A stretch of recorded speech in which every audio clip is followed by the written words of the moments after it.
Hey guys, what's up? And welcome to Somewhere in the Middle. Tonight it is just me. Suni is taking some time to do some things, and you're going to get a good show tonight. We're going to be talking about a couple of things that I just couldn't hold until next week. So before I run the intro, I'll let you know what it is. First off, we're going to be talking about Jeanie Mai and Jeezy Jenkins. Their divorce is getting messy by the day, messier and messier by the day. There are accusations, there are photos of bruises. I don't even know what to think anymore, but we're going to talk about it. It's messy. Speaking of messy, we have to talk about Amanda Seales on Club Shay Shay. I think it was yesterday. Oh my gosh, I was fuming at this interview. I couldn't wait to talk about it. I have watched it twice, okay? As mad as it made me, I watched it twice, okay, to make sure that I was hearing everything that I heard correctly. So we absolutely have to talk about it. So buckle up. We're going to get started. Make sure you hit that like button. Make sure you are subscribed to the channel. We're running the intro, and then I'll be right back. You are now tuned into Somewhere in the Middle with Suni and Mo. Hey, hey, hey, hey. Hey, hey, hey, hey. Hey, Don on the beat. Hey, I got so many ops. Everywhere I go, I got so many ops. so many y'all. I know they plotting against me. I know it's hate, they wanna kill me, but please don't tempt me, cause I got so many Glocks. Hey, ain't none of them empty. Jesus said they would hate me too. That's how I know it's envy. I got so many ops. All right, guys, welcome to the channel. Happy Friday night. Somebody already asked, Christina already asked, what did I do to Suni? Why does it have to be that I did something to Suni? Suni announced last week that she wasn't going to be on the show. It was up in the air on whether I was going to do this show tonight, but I had to come on and do it because there are two things that I'm just like seething internally about, and I can't not talk about it. I can't wait a whole week because who knows what's going to happen between now and then. I mean, yeah. So here I am. It's Friday night and I'm doing the show by myself. If you guys are not interested in these two particular topics, I will be talking about some other things because surely these are not going to take up, a huge amount of time. But I definitely thought it was worth talking about because you guys know that I think we really pride ourselves on this show on calling out toxic Me Too type women, okay, that are on a path to destroy men in general and love to lie and love to paint this narrative that they're this victim and woe is me. And in some cases, they diagnose themselves with autism. Yeah. We're going to talk about that.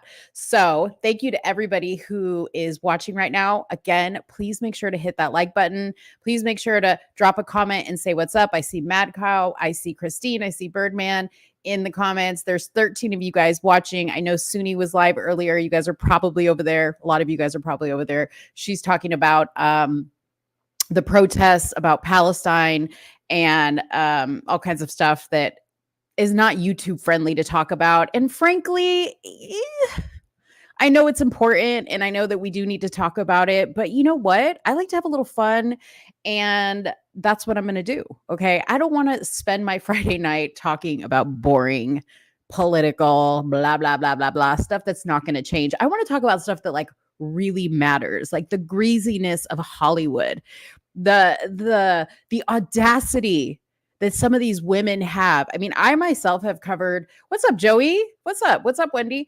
I myself, what's up, Marlandon?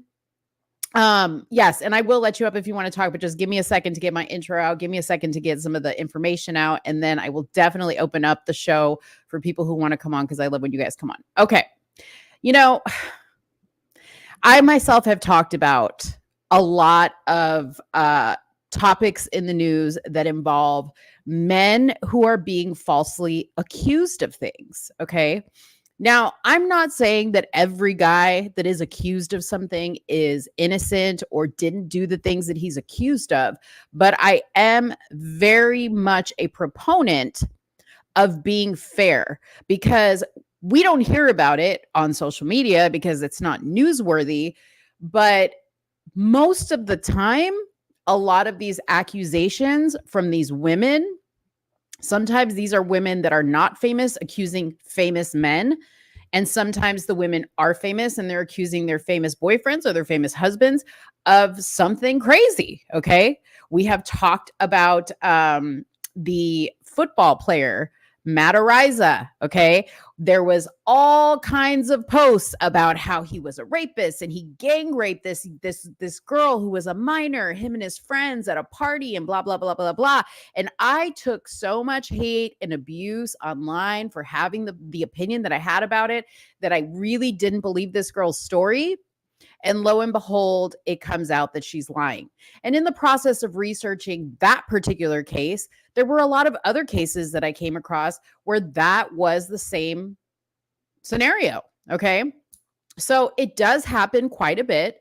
And I really am perplexed on this whole Jeezy and Jeanie Mai Jenkins, his soon to be ex-wife, when the divorce is finalized, if she doesn't stop adding stuff onto it.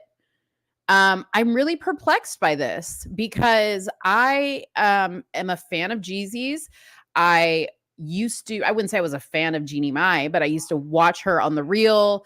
I watched her podcast that she did on her YouTube channel called Hello Honey, that she did with her mom, that she had Jeezy on, that she, documented her whole entire life. So I'm very much familiar with her and a lot of the things that she said. So I really feel like I wanted to come on here and talk about that. Okay. So we'll start with that one first. And then we're going to lead into the Amanda Seales interview that she had on Club Shay Shay with Shannon Sharp. Okay. Because I just could not believe it. And a lot of people have messaged me and they're like, who's Amanda Seales? Shh, don't let her hear you say that. Okay. Because you are going to be accused of racism. It doesn't matter if you're white or black, you're going to be accused of racism because she refuses to not be seen. Okay. She refuses to not be seen. And she said some crazy stuff on that interview. And I know that Suni's not a big fan of Shannon's. And there were some things that he did and said in the interview that I was just kind of like, come on, Shannon, like, give me a break. Okay. One of the questions was related to Candace Owens that he had a comment on that I was just kind of like, yeah, no, I don't agree with that. But he was taking a lot of hate on the internet for this interview because the internets felt like he was really not validating Amanda's feelings, even though Amanda herself said, I don't operate on feelings, I operate on facts. Mind you, by facts, she means her facts, not the facts. She means her facts. Her facts are reality to her in every situation. Okay, so we'll talk about that. There's a lot there. All right. What's up, Gabriella? Shout out to Gabriella, my hairstylist. You guys can't really see it because of the background probably, but I am a redhead now. If you want to see those pictures, go to my Instagram page. It's my red hair is in the thumbnail. It's beautiful. I love it. And she does an amazing job. Birdman said, you going to talk about the story I shared with you? I can't remember which story is that you shared with me. Remind me, because I get a lot of messages. I get a lot of messages and a lot of stories from people. So just remind me. I know that I'm kind of like, it's kind of triggering right now, a memory of what you sent me, but just remind me and I'll look it up. Okay. So let's get started. You're going to talk about Kanye's porn site.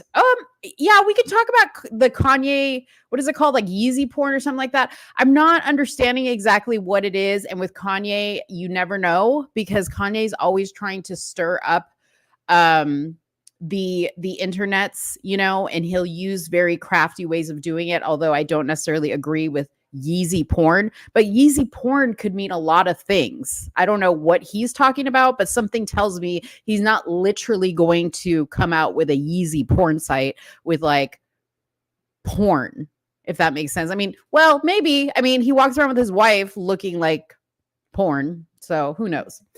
Thank you, Jacqueline, for telling everybody to hit the like button. Oh, the baseball player who was accused by a woman. Okay, cool. Yeah, I'll talk about that as another example towards the end of these topics for sure. So yes, guys, please hit the like button. Please just keep smashing it. I I know I'm probably going to have a small crowd tonight, but it doesn't even matter to me. I just need to like get this out of my system. Okay. All right. So for those of you guys that do not know about the Jeanie Mai and Jeezy divorce, I'm going to show you their picture so you guys can see that. Okay. This is Jeanie Mai. This is Jeezy. Okay. Jeanie Mai, she's best known for being on the Real Talk Show with Lonnie Love, Adrienne Bailon. Coincidentally, Amanda Seales was also on that show for a very short period of time because she left the show because she felt like they didn't allow her to be seen and heard and talk about the topics she wanted to talk about. Jeezy is a rapper. Okay. Businessman, entrepreneur, now author, blah, blah, blah, blah, blah. This right here, if you're wondering what it is a picture of some part of Jeannie's body with a bruise. Okay. This is part of the evidence that she has released in regards to her claims. Okay. Now, Jeezy has issued a statement that he denies all of these accusations. Of course he is, because nobody's going to come out and be like, she's right, I abused her. I don't know. Maybe somebody might. But he has made a pretty definitive statement, and we'll read that as well. Okay. So here's what the article on TMZ says. Jeanie Mai has fired back at Jeezy in their bitter divorce. And if you don't know about how the divorce started, I will update you on that as well. Okay. We're going to get you all caught up so you guys know what the deal is here. Okay. She is asking a judge to deny him custody of their child. They have I think she's probably almost 2 years old now, Monaco, cutest little baby girl ever, because she claims Jeezy has been reckless and abusive towards her. Now, these are new claims. These are not the claims that came out initially. In fact, initially, Jeannie said that she was blindsided by the divorce because Jeezy's the one that filed for divorce, not Jeanie Mai, not the woman that's claiming abuse. She didn't file for divorce. He filed for divorce.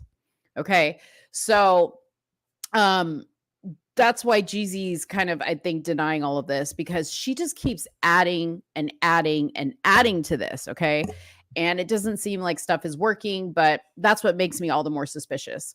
The talk show host filed new legal documents Thursday that were obtained by TMZ, and Jeannie makes bombshell claims against her ex, who recently asked a judge to rip up their temporary custody agreement and grant him more substantial parenting time for their young daughter. So basically, Jeezy asked that he get pretty much primary custody of their daughter because Jeannie is constantly traveling and the baby is left with her brother and her mother.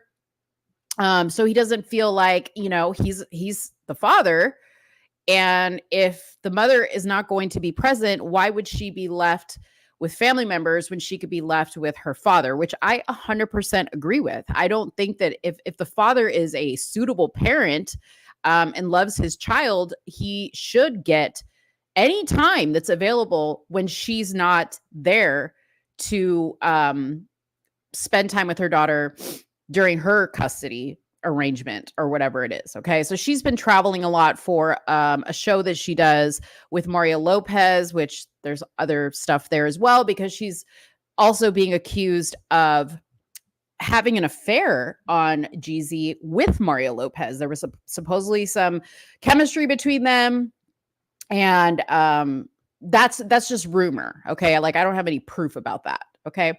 So again, here are some pictures. I think this is a leg, maybe a knee. Yeah, that's what it is. A knee.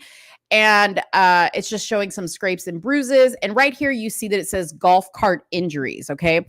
Now, the reason why it says that is because initially this was released with a bunch of text messages on WhatsApp between Jeannie and Jeezy, which I will read those as well, talking about her saying, look what you did. Look, baby. Like the way she was talking to him was not like how a woman who just got the shit beat out of her, which is how the internet was portraying it, would talk to the guy that beat the shit out of her.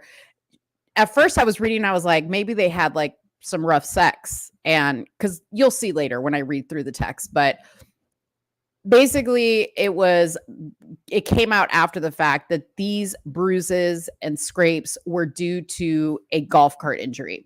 Okay.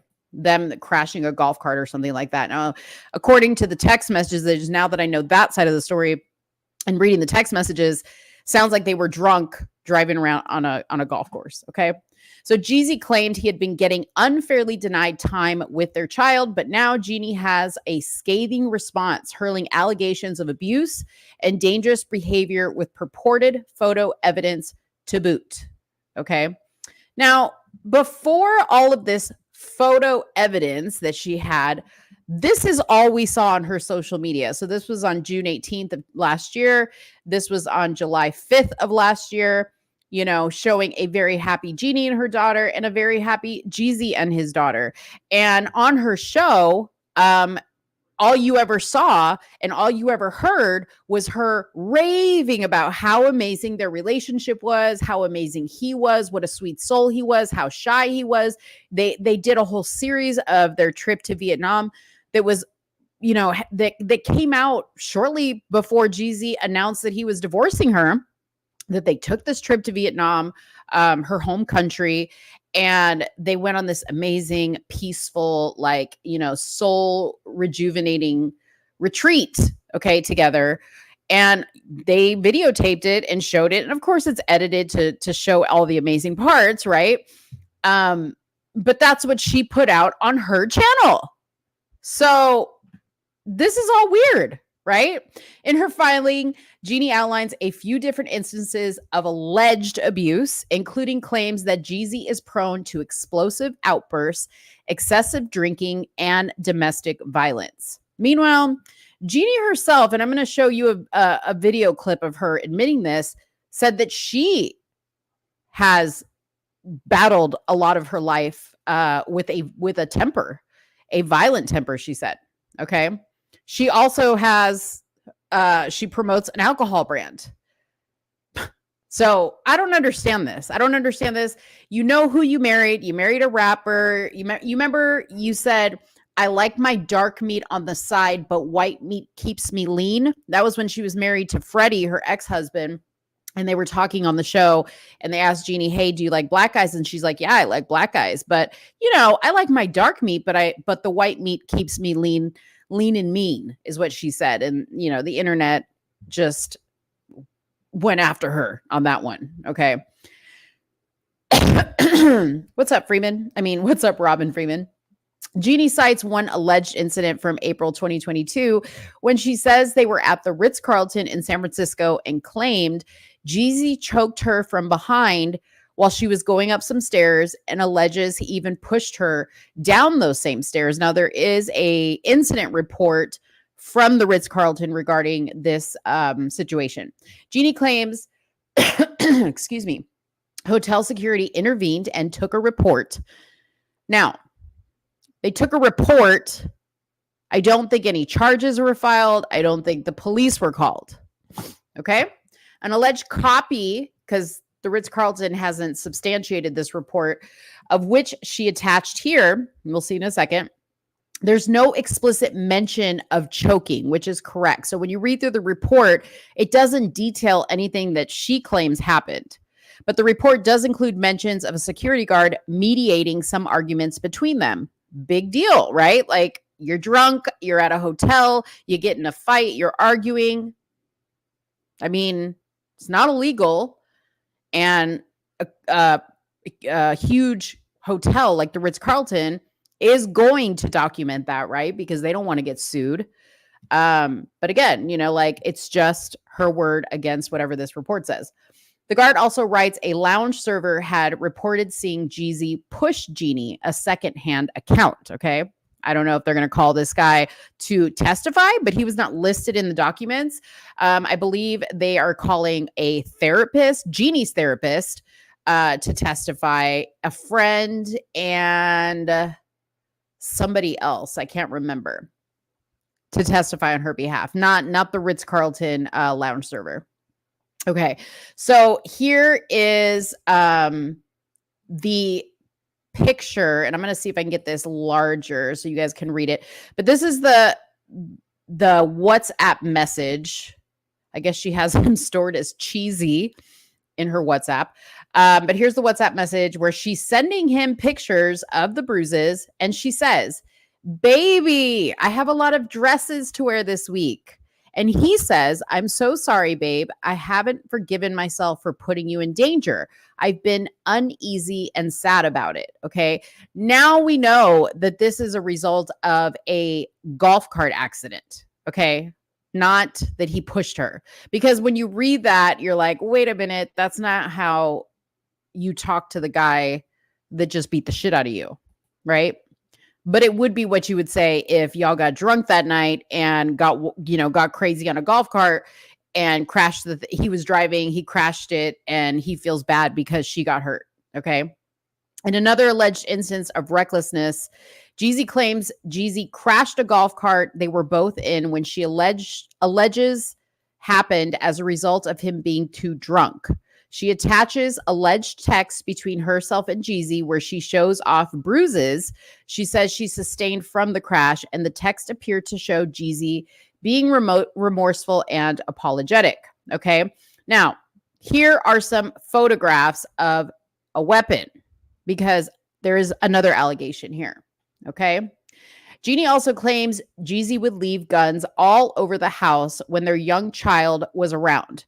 Photos of which she also attaches and claims it was incredibly dangerous. For all these reasons, Jeannie is asking a judge to deny Jeezy's request to grant him more custody, essentially saying it would not be safe for their kid. Okay.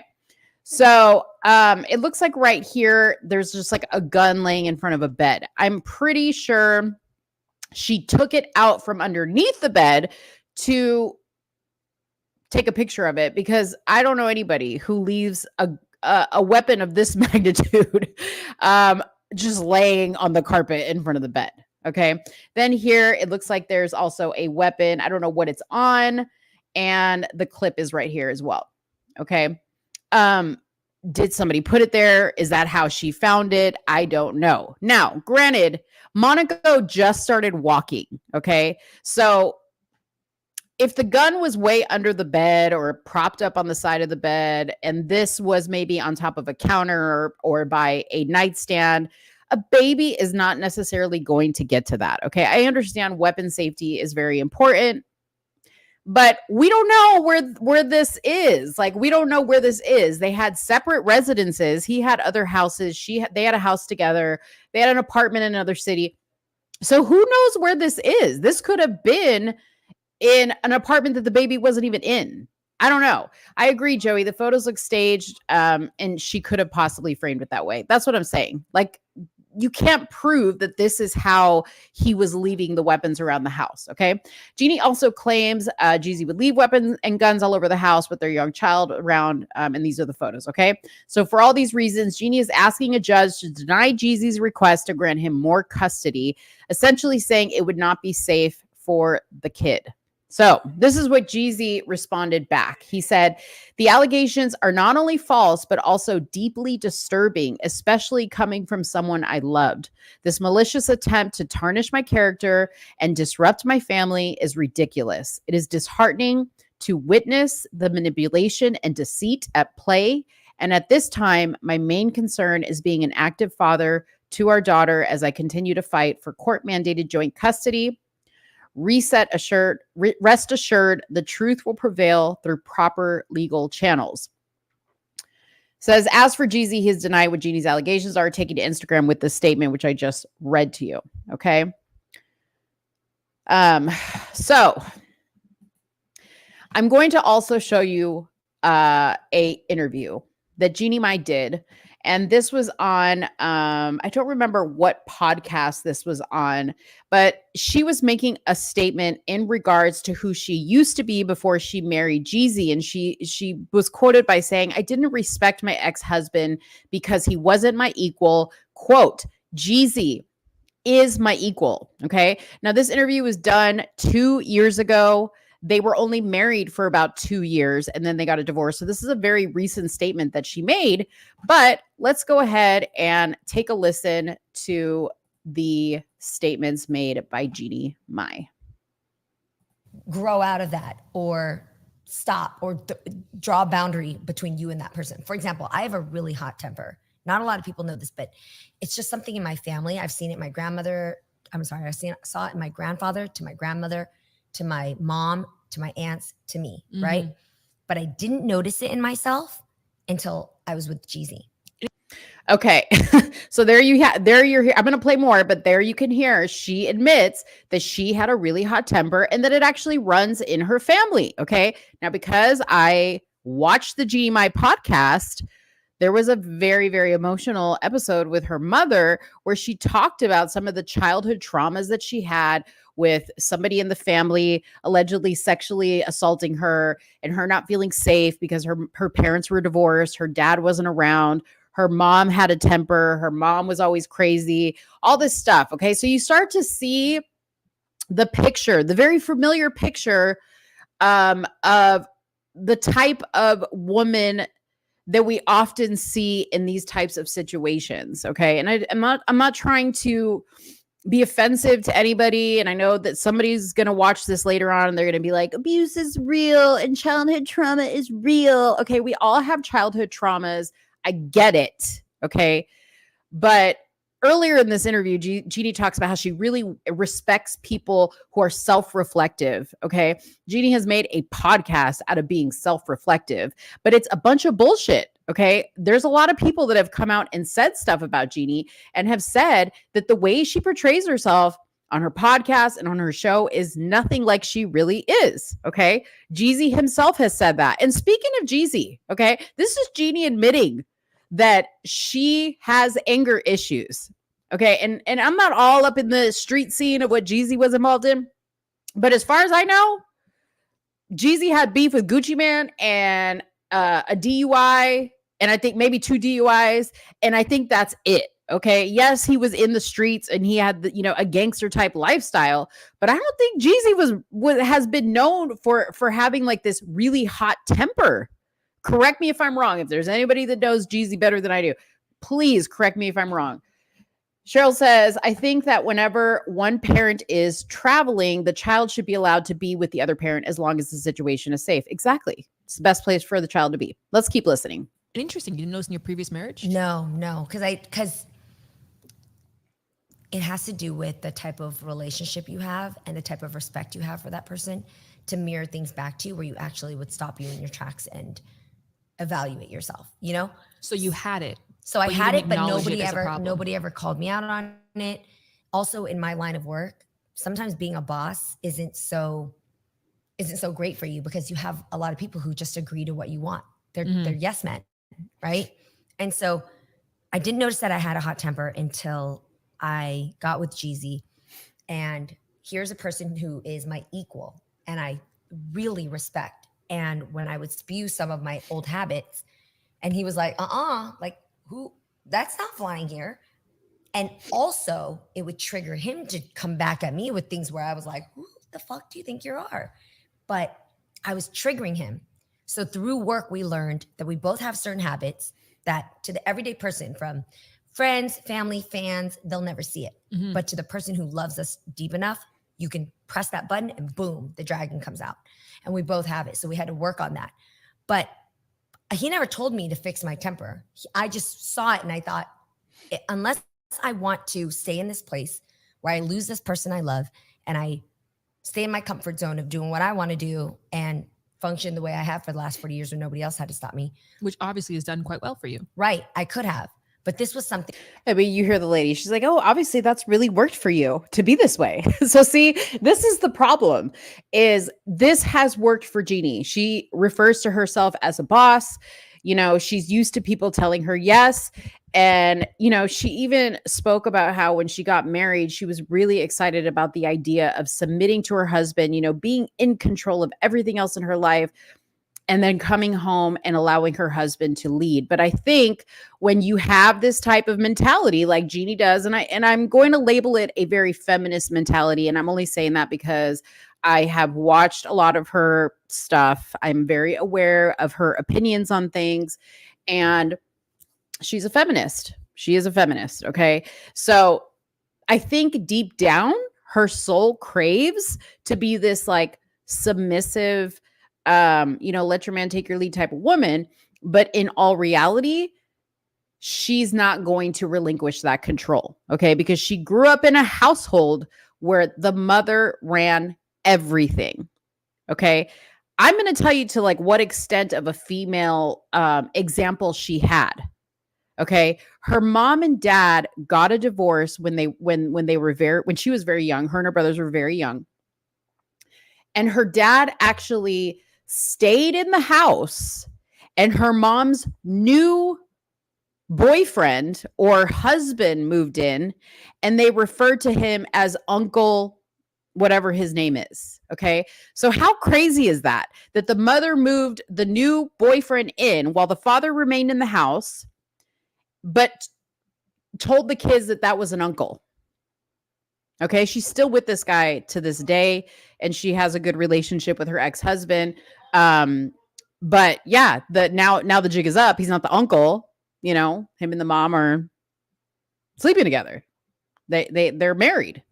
So that's the type of example she had of a relationship, so it makes sense as to why she's kind of, I guarantee you she was the fault in this marriage. I guarantee you. Let's keep listening. Something greater that I wanted, and also a great challenge to myself to say, what if now that I know it exists and the dragon's there, what if I got rid of that? How do I kill that dragon or store it in its place so that it never creates havoc in my life? And that took work. So for me, I think I don't want somebody who doesn't change. I want you to change and grow. If it means growing into an even better version of what I fell in love with. Mm-hmm. There's this theory, it's called the self-expansion theory. So anyways, that's the gist of that interview. Very interesting to say the least. And I know that some of you guys may not even know what I'm talking about, or you're like, I see Robin here is like, I don't even know who this person is. It's it's just something that I'm talking about because I feel like it's very important to discuss situations like this, because the internet tends to portray it in a certain way. Okay. Now, I want to take us back to when Jeezy actually filed for a divorce from Jeanie Mai. And then we're going to move on from this topic into the Amanda Seales situation. But it looks like in September of last year, Jeezy filed for the divorce, okay, citing an infidelity, or I'm sorry, she cited in the documents infidelity, an infidelity section in their prenup, and he's accusing her of gatekeeping their daughter, which means she was trying to keep the daughter away, okay? According to the motion, Monaco, the daughter, has been living with Mai in the couple's Los Angeles home, despite their agreeing to keep a visitation schedule in place until the end of the year. Jeezy claims that coordinating co-parenting responsibilities with her has become increasingly less feasible. The rapper claimed that lack of consistency, continuity, and stability has been stressful for their daughter and created unnecessary tension in regards to each parent's duties and role. Additionally, Jeezy said that his wife has acted as a gatekeeper when it comes to exercising her parenting time and rights. While the rapper said it does not come from or with malicious intent, he claimed that the confusion and tension between the parties is working to stifle the development of his relationship with Monaco. Jeezy's motion requested a hearing to address the temporary legal and physical custody arrangements and enter a temporary order in accordance with their daughter's interest. Less than 2 hours after Jeezy's motion was filed, Mai submitted her response and a counterclaim to her husband's September complaint. Before Thursday's document, the Mai, who is 44 years old, Jeanie Mai, who's 44, only briefly addressed the divorce publicly after announcing in October that she would take a break from social media, which she did. In her counterclaim, Mai said she is seeking temporary and permanent physical custody of their daughter, but joint legal custody. The filing also discloses details from the couple's prenup, including a section regarding infidelity. So basically, she was trying to keep him from getting anything that was agreed to in the prenup, because I guess there was a clause of the prenup that said if you were unfaithful in the marriage, that deal's off. Okay. Oh, we got a breaking news from Kevin DeCoon. Breaking news: Trump indicted for eating Orville Redenbacher microwave popcorn at an AMC movie theater. What? That's so funny. All right. So, in the event that either party engages in sexual relations, an emotional relationship, or is emotionally or sexually suggestive in communication with the third party via all forms of electronic communication, shall result in a significant financial penalty upon the adulterous party. That is such a weird thing, right? Like, that's basically saying, like, I think you're going to cheat on me, so I'm going to put this clause in our prenup. The portion of Mai's counterclaim did not share additional details about specifically alleged infidelity. So again, she made that statement and has no evidence to back it up. Incidentally, TMZ reported in September that the estranged pair were still living under the same roof in Georgia amid their split, and under the specter of cheating allegations against Mai that sources close to her have since shut down. The court filing also indicated that Mai requested that Jeezy pay her reasonable attorney fees and litigation costs, and that she be awarded a fair and equitable distribution of personal property acquired during the marriage. Mai and Jeezy married in March of 2021 after meeting on the set of their syndicated talk show, The Real. A year later, they welcomed their daughter. This was a statement that Jeezy made in October after it was announced that he had decided to separate from his wife. I want to say this because it's important to look at how Jeezy has been from the start of him initiating this divorce and compare it to how she has been. Now, I understand she's a woman scorned, right? He initiated the divorce. Now, I think statistics show that is a very rare thing to happen. Usually it is the woman, I think in 70% of the cases, that actually initiates the divorce. So for the guy to initiate the divorce, something had to have happened, okay? But this was his statement when he announced that he had filed for divorce from Jeannie. He said, despite this, meaning the file for divorce, my love and respect for Jeannie remains, and the time we spent together holds a cherished place in my heart. Our beautiful daughter is the best gift from our relationship, and I'm committed to assuring she feels the love and stability she deserves. So that was a statement that he made, and she really never came out and said anything nice about him, Earlier that month, Adversity for Sale, which is the book he wrote, the author admitted to actor Nia Long, which Suni and I covered this interview on the show, that he and Mai went to therapy together before deciding to split. Long, who also split from her husband, NBA player Ime Udoka, made headlines in 2022. That was a very weird interview for her to be interviewing him, but whatever. He said, by me releasing love towards them, I no longer have to be connected to the negative feeling of being hurt and disappointed. So something definitely went down. And I will say, I really do, appreciate that Jeezy isn't talking negatively about Jeannie, which is amazing. Because he could be, because a lot of people have, including Jeannie's ex-husband, Freddie. Okay.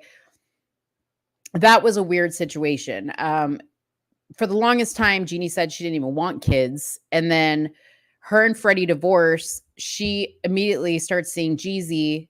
And within a couple months, maybe less than a year, she was pregnant, and he also did the same thing. He moved on and he had a baby with another woman.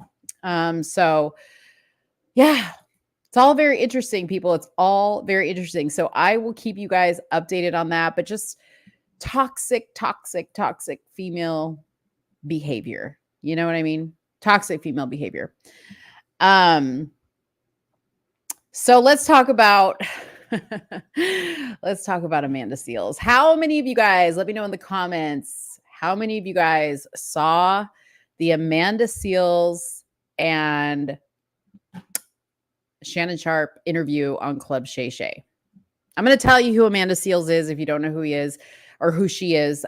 So don't worry about that. I'm going to show you some clips, but let me know in the comments if you saw this interview. Tell me what you think about what you saw in this interview, some of the statements that she made in this interview, which we're going to discuss.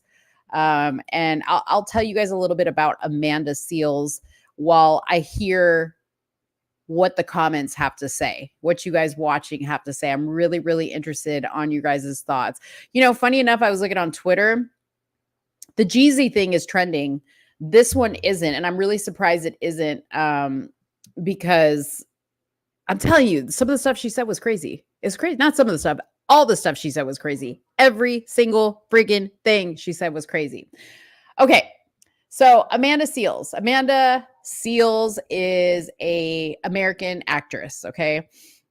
She has been famous, like most recently, she was in the HBO comedy series called Insecure, funny enough, that was directed and created by Issa Rae. Here we go. I suffered through the interview. Directed and created by Issa Rae, which Amanda also went for in the interview. And she had some interesting things to say about Miss Issa Rae. She has also been a co-host on the talk show The Real with Jeanie Mai. And I have like a funny clip of her, you know, talking about race on The Real and Jeanie Mai trying to interject and her just like not having it. I'll try to find it for you guys. But Amanda has been, you know, kind of like I don't know if you'd call her like a D-list actress. She used to be on Russell Simmons' Def Poetry Jam. What was it on Amanda Diva on MTV2, Sucker Free Countdown on Sundays, which was also on MTV. She was on True TV. She did a stand-up comedy special, I believe, on HBO as well, called Bring the Funny. I don't think that was very successful. Clishawn says, she's so irritating. I know, she is so irritating. And she has been a judge on a comedy competition series along Chrissy Teigen and Jeff Foxworthy and blah, blah, blah, blah, blah. Okay. She hosted the BET Awards. This I didn't know about her, that I found out during the Club Shay Shay interview, but she actually replaced Natalie Stewart from the group Floetry. If you guys were fans of the group Floetry, like this is how insignificant she was. Okay. Is like, they literally told nobody that Natalie was gone and they just like slid Amanda in and she was not well received. She was not well received. And I don't even remember that. Like, I don't even remember her being in that group. She was featured on a few songs, blah, blah, blah, blah, blah. She has her podcast called Small Doses. She had a game show called Smart, Funny, and Black. Let's see. She did activism. She's big on activism right now. She did anti-smoking campaign, 10 hours of walking in New York City as a woman. She did a show about that. She did a live stream on Katy Perry's YouTube channel where her and Caitlyn Jenner got into it about white privilege. Surprise. Surprise, surprise. And she said that's what really kicked off her activism, by the way. She's also signed with Artists for Ceasefire, an open letter to Joe Biden and presidents of the United States calling for a ceasefire of the Israel bombardment of Gaza. She had a Sirius XM radio show. You know, here's the thing about it, okay? All this stuff that she's done, and I guarantee you, a lot of people like don't really know all of this stuff that she's done. You know what I mean? The thing, like, they probably know her best from, I would say, The Real is probably where she was known best. And I'm going to show you this clip because this is really like what got the hosts on The Real, even the hosts on The Real were looking at her kind of sideways. But in February of 2020, she made this controversial statement. You guys are going to die when you hear this, okay? She made this controversial statement on The Real defending Jussie Smollett. Or Smollett or whatever his name is. Okay. After he was arrested, remember, for faking the hate crime where he was like attacked by black Trump supporters in the streets of Chicago while holding a sandwich. They poured bleach on him and put a noose on his neck. And mind you, he never dropped the sandwich, y'all. He held on to the sandwich. Okay. Anyway, she went on to defend Jussie. And she said, quote, even if it was a hoax, for the sake of bringing attention to this, then I'm low key okay with it. And I think it's noble. That's what she said. Okay. At the end of the day, in 2022, Smollett was found guilty of orchestrating a fake hate crime and sentenced to 150 days in prison. So you guys know how that story ended. I'm sure she knew that that was a bunch of bullshit. So she had to stand behind him because she's all about protecting Black people unless they don't protect her back. And then she will turn on you in a second. Okay. Then she was also criticized for portraying an Alpha Kappa Alpha on her series Insecure, blah, blah, blah, blah, blah, blah, blah. Okay. Anyways, let's move on to the Club Shay Shay interview. Hold on. Let me get to Joey's comment right here. He also never took the nose off, even after the cops asked him in the body. Oh, the noose after the cops. After the cops asked him in the body cam footage. You want to take that off? Yeah. Remember, he walked all the way to his apartment with a noose on his neck and kept it on while he waited for the police to get there. Freaking hilarious. Okay. That story, I'm sorry. That story's funny. Okay. So let's start with the craziest thing that she said on the Club Shay Shay interview. And then I'm going to show you some of her reactions to some of the backlash that she's getting. Okay. So this is her talking about her autism. If you didn't know, she had autism. Okay. Here we go. So let me ask you this. How old were you when you got diagnosed, and did you always feel that you was different and you felt something was wrong? Well, what's today? Today is Thursday, the 18th. So 42 and however many days until I was just. Okay. Literally, she was diagnosed with autism like this year. Yeah. Pay attention to the wording. Okay. Now, I might show you a little bit more from this interview, but earlier, right before this, she talks about Shannon. Quite literally, I do not interject my feelings. Now, you notice Shannon said the word feel. I'm going to run it back again so you guys can hear this again, but he was very strategic in asking her this because what she starts to respond are her feelings, not fact. Okay, so we'll run it back. Hold on. Just recently diagnosed. Okay. And this came out of this situation because so many Black women who are autistic said to me, I see you.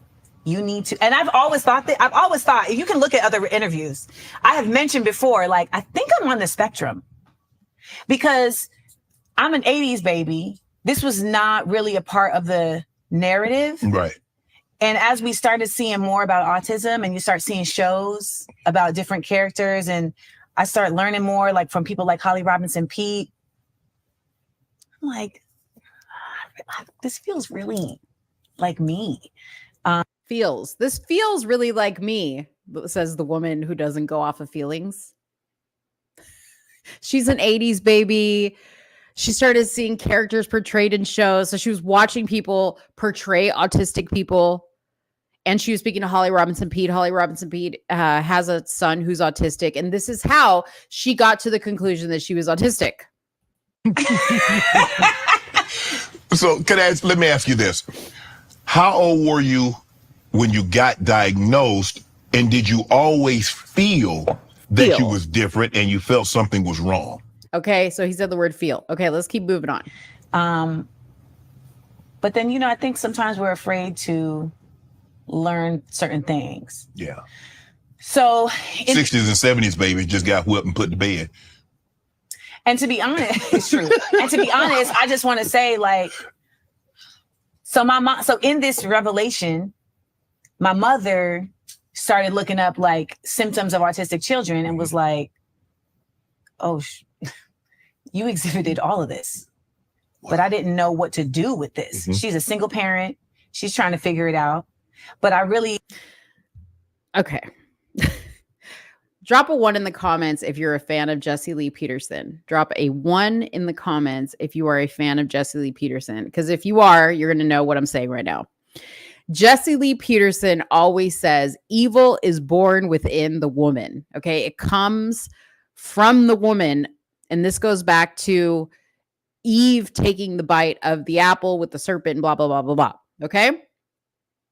You guys might think he's crazy, but the more I hear these types of stories, the story about Jeanie Mai and how her mom was, okay, and how this one's mom also kind of helped her in realizing that she was autistic, okay.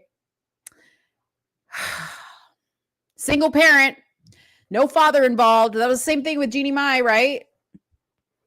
I'm just saying, y'all. Jesse's got a point. Just thank my mom, because what my mom couldn't show up for me emotionally, I realized that she was able to, at the very least, that's not even fair to say, she was able to still let me be who I am instead of beating it out of me, Right? Which happens to so many kids. She should have beat you. Okay. Your mom is to blame because she was your first enabler. Okay. She should have beat you. She should have, because you were out of control. She had no father to parent you, and she just let you run wild in these streets. There's some stuff. You know what? I am going to go and open up the Shannon Sharpe interview, and we are going to watch the first 5 minutes together, because I can't just do this in little tiny pieces. I need you guys to feel and understand the full flavor of crazy. Okay? It's who are misunderstood, you know, like, and she's West Indian, La Japal Grenada Massive. And so, like, I'm over precocious, you know, loquacious child that's always talking. And they're telling her, like, why you letting her just do all this talking and all of that? Why she's too fresh? She too fresh. Why you doing all? Why you letting her just run she so? And my mom is like, that's Amanda. Like, let her live. Right. And most, let's be real, most parents. That's what happened. No. Shut it up. Mm-hmm. Precocious. Okay, so let's see what Amanda responded to this. They cut out at the end. He was asking, no, I have not been clinically diagnosed by a doctor because I'm not paying $10,000 to do that. And most people will tell you that at this age, you don't need a clinical diagnosis in that sense. And I think that's the other thing. It's like, we are so conditioned here in this nation to really only consider something in one kind of way. And I will get back to that. Okay. So this is her responding because people were asking her, were you clinically diagnosed? And the reason why they were asking her that was because when Shannon asked, what age were you when you were clinically diagnosed? He started to press more and more and more. And you guys are going to see when I play the full interview at the beginning part. He started to press more and more, and she really danced around. Yes, people are clinically diagnosed. She didn't really say she was clinically diagnosed. So people were smart and they caught on to that. And this was her going live after the interview, because she went live to watch the interview live. She's so narcissistic, okay, that she did a whole live while the interview was actually premiering live on Club Shay Shay's channel. She did a whole live watching it. Like, she's crazy. She's crazy. She is crazy. Okay, let's see what else she had to say about another topic. All right, I'm going to give you a little bit more of her response, and then I'll bring some. I'll post the link. So if you guys want to join me in here and say any comments, while we watch the Shannon Sharpe interview. Okay. Here we go.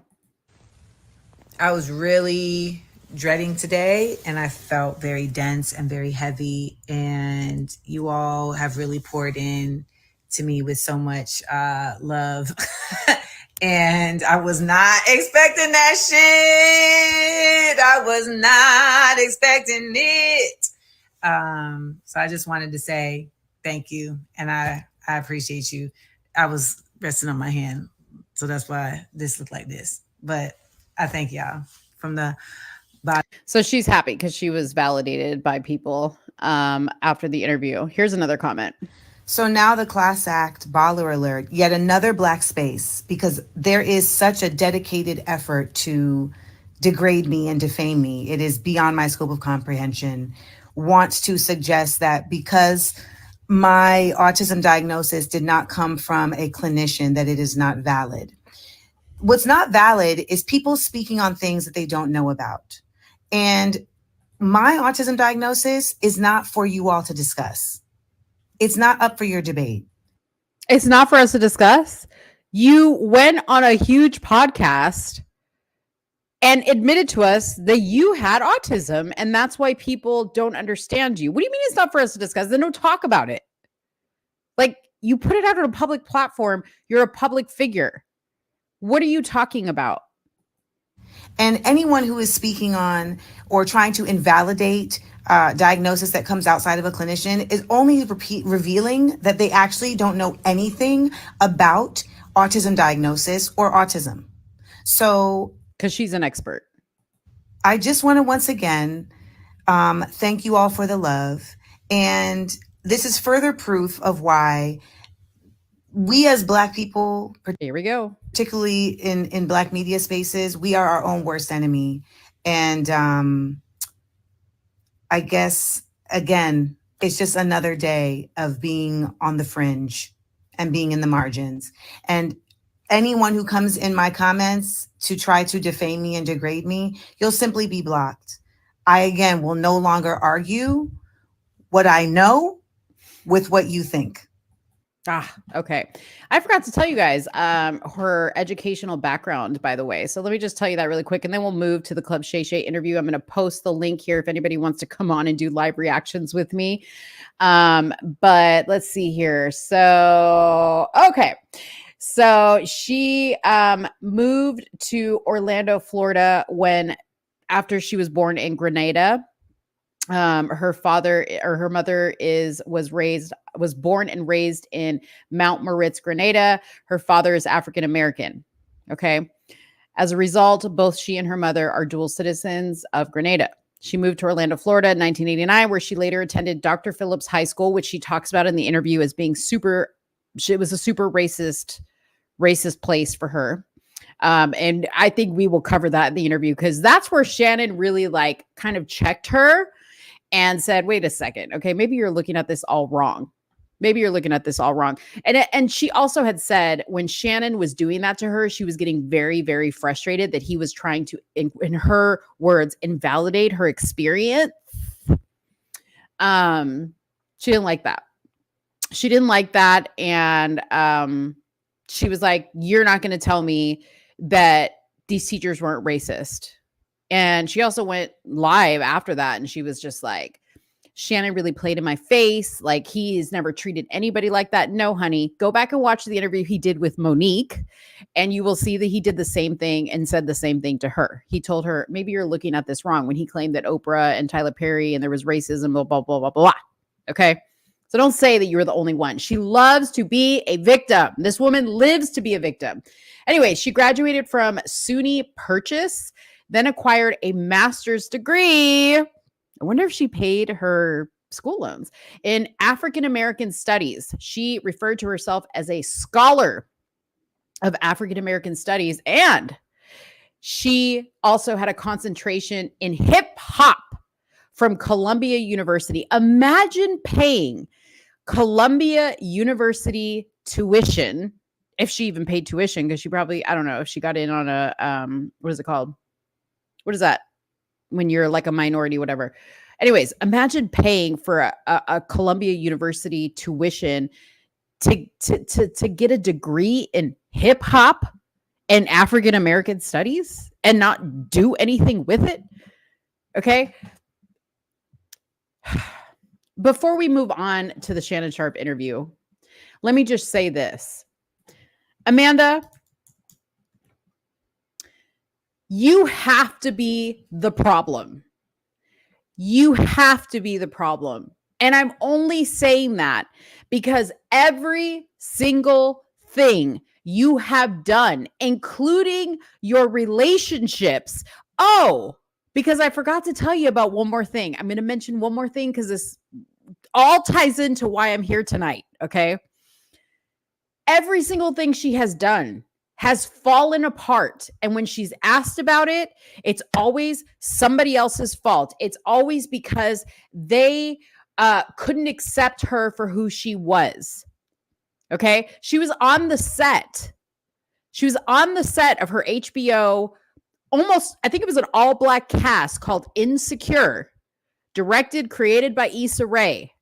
And she got reprimanded on that set because a set assistant who was in her trailer, yes, affirmative action, Joey, a set assistant that was in her trailer, she asked if he had put a poster of Martin Luther King in her trailer. And he was like, no, that wasn't me. It was a black guy, right? He said, no, that wasn't me. She goes, really? Because you're the only revolutionary, insert the N-word, here. And I guess the guy said to her, I'm not an N-word.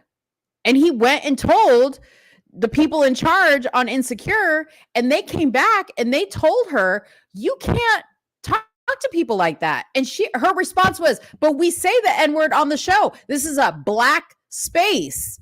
This is a safe black space. Why can't I say the N-word? The guy was offended. He didn't want to be called the N-word.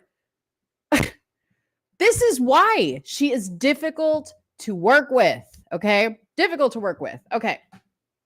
I'm thinking that they've been giving away those degrees for a long time now. Oh, yeah, man. This was a 3-hour interview, y'all. Like, we're not going to watch the whole interview because let me tell you, she goes in from the very beginning. So we don't need to really like go probably more than like 5-6 minutes in. Okay. In the meantime, I'll drop the link in below. If anybody wants to hop up with me to watch this, I can have up to 10 people. So whoever wants to come up here, you don't have to put your camera on. You can join me and we can just react to this madness together. But yeah, I mean, Amanda, you're the problem. You're the problem, girl. I haven't looked to see if she has blocked me yet. Because she said that anybody who dares disagree with her is going to get blocked. And I like reshared her post. So you get a notification when somebody reshares your post. And I'm sure she's going to block me. I'm just like waiting for it. And I can't wait because I have other accounts I can look at your bullshit on. Not that I will, because you're just kind of like, your 10 minutes are about to be up. Like nobody really is going to care. I kind of feel like this is her last ditch effort to be relevant because she's been on the Breakfast Club a few times. And let's just face it, whether you like him or you don't like him, Shannon Sharpe is making some headway. He's making some moves. People are talking about him. So if you're seen on his podcast, you are going to be talked about. Now, I said earlier, she's not even trending, but regardless, I think that she was trying to go on here to make herself relevant. I will play at the end of this a little clip of Shannon's nightcap show that he does with Chad Ochocinco, where they talk about this interview. And Shannon was a little bit kind of like backtracky, in my opinion, and very like, I understand, right? Because his podcast is known for being a place people come to speak openly, right? So he's not going to like slam people and be rude and whatever. That's just not what he does. He brings them on here. He asks the questions. He allows them to talk, and it works for him. It works for him. He's just not the podcast that he's going to call you out and he's going to have a debate. That's just not what he does. But I'll play what his commentary was on that so that you guys can see. Okay. All right, here we go.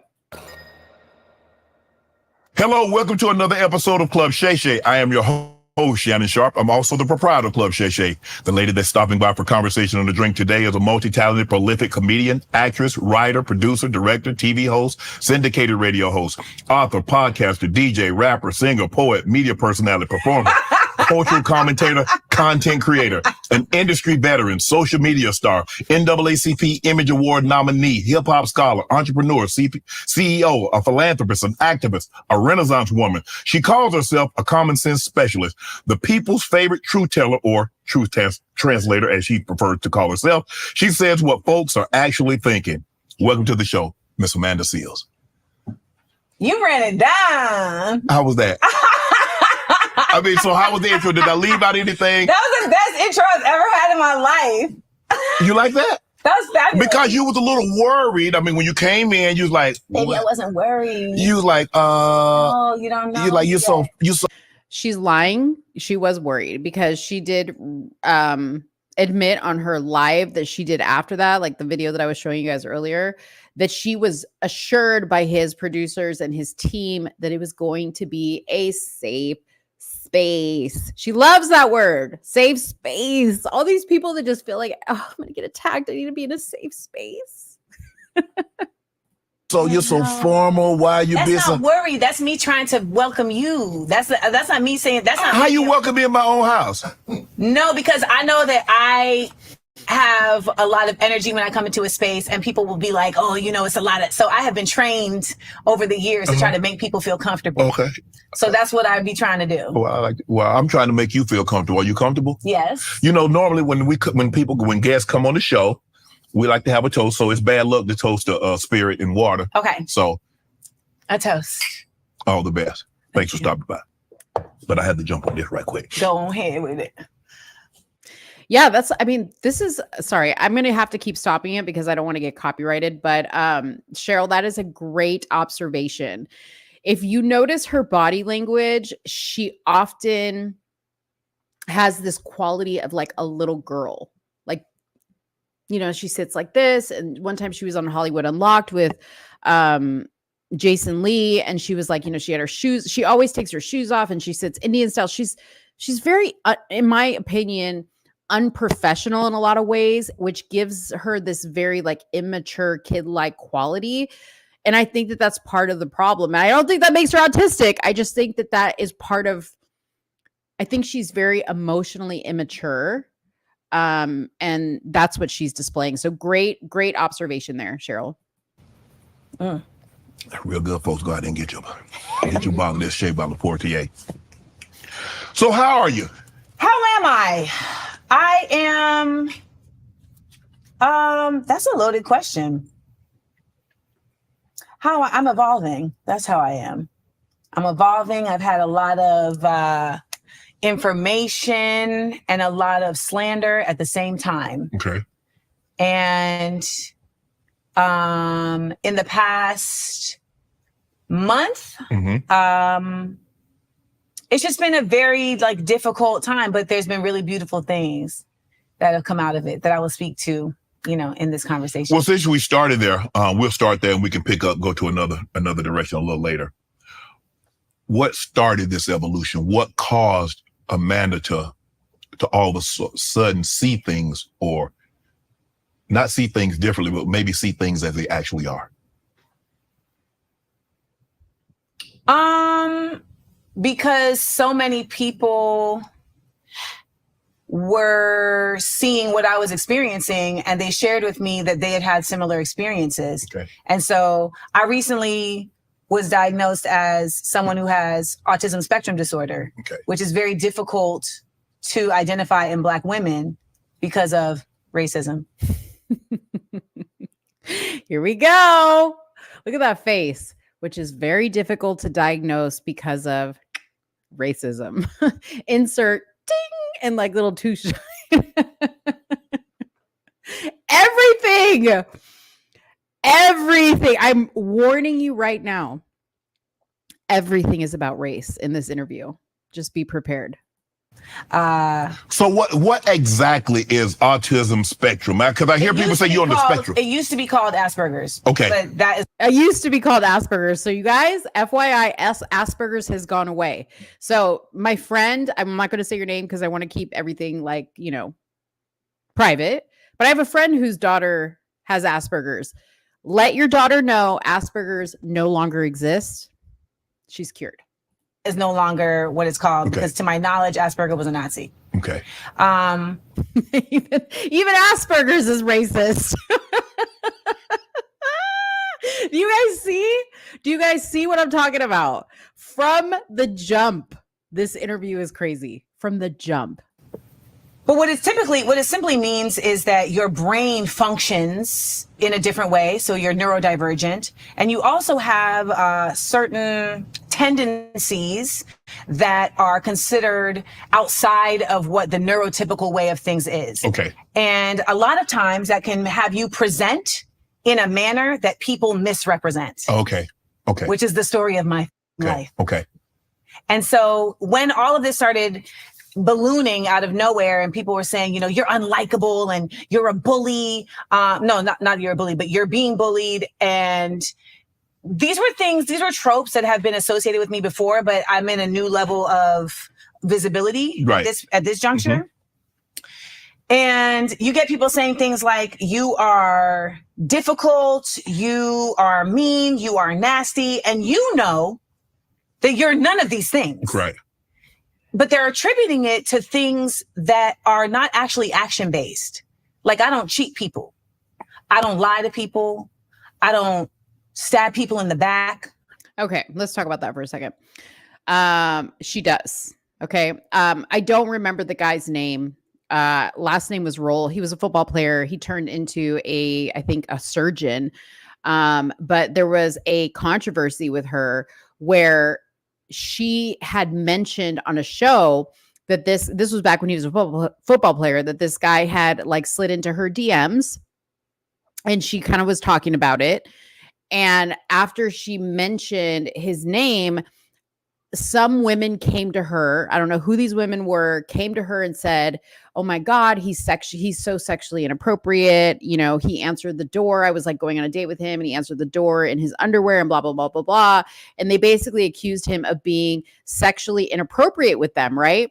So Amanda, being the activist and, the defender of all people that she is, instead of, saying, dang, that's crazy. I'm going to choose to kind of stay away from this guy. She took to publications and social media to defame this poor guy and speak on all these women that had accused him. And she basically called him an outright rapist before any proof was given. The guy was never, ever found guilty of any type of sexual assault.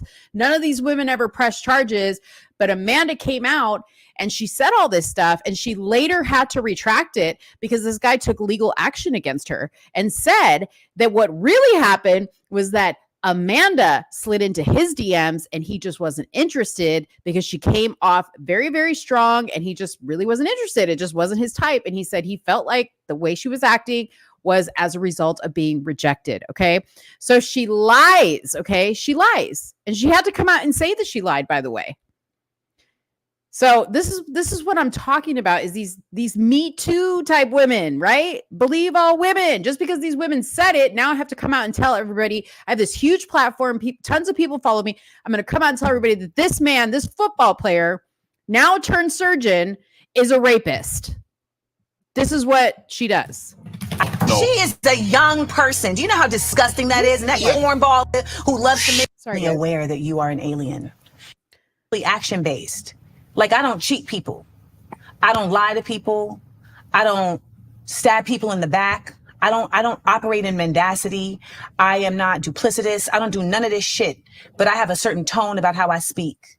And that makes people feel like, oh, I'm mean, because something about the tone that I speak in doesn't make them feel a certain way. So can I ask you this? Not to cut you off, but were they people that you had a relationships with? Were this in the workplace that you became difficult, or is this people that you just have general interactions with? These aren't people I've met. Okay, so what she's saying is people she has never met are having an opinion about her, and that's who she's talking about. These are the people that are accusing her of being a certain way. So she cares about the opinions of people that have never met her. So nobody she's ever met has what she's saying is there's nobody that's actually met her in person that has these feelings. However, She goes on, and we're not going to listen to this whole 3-hour interview, but she goes on to talk about all the people that she's worked with that she's fallen out with. So again, she lies. Okay. Notice, like, when he asked her the question, she goes in for the drink. Okay. I have seen enough of these things to know, what's her name? Amber Heard. Okay. To know a lie when I sees a lie. I know a lie when I sees a lie. And she's got all the attributes of a liar. So it's the people who are saying these things about me have never met me. And that's impacting you? Right? Yes. Why?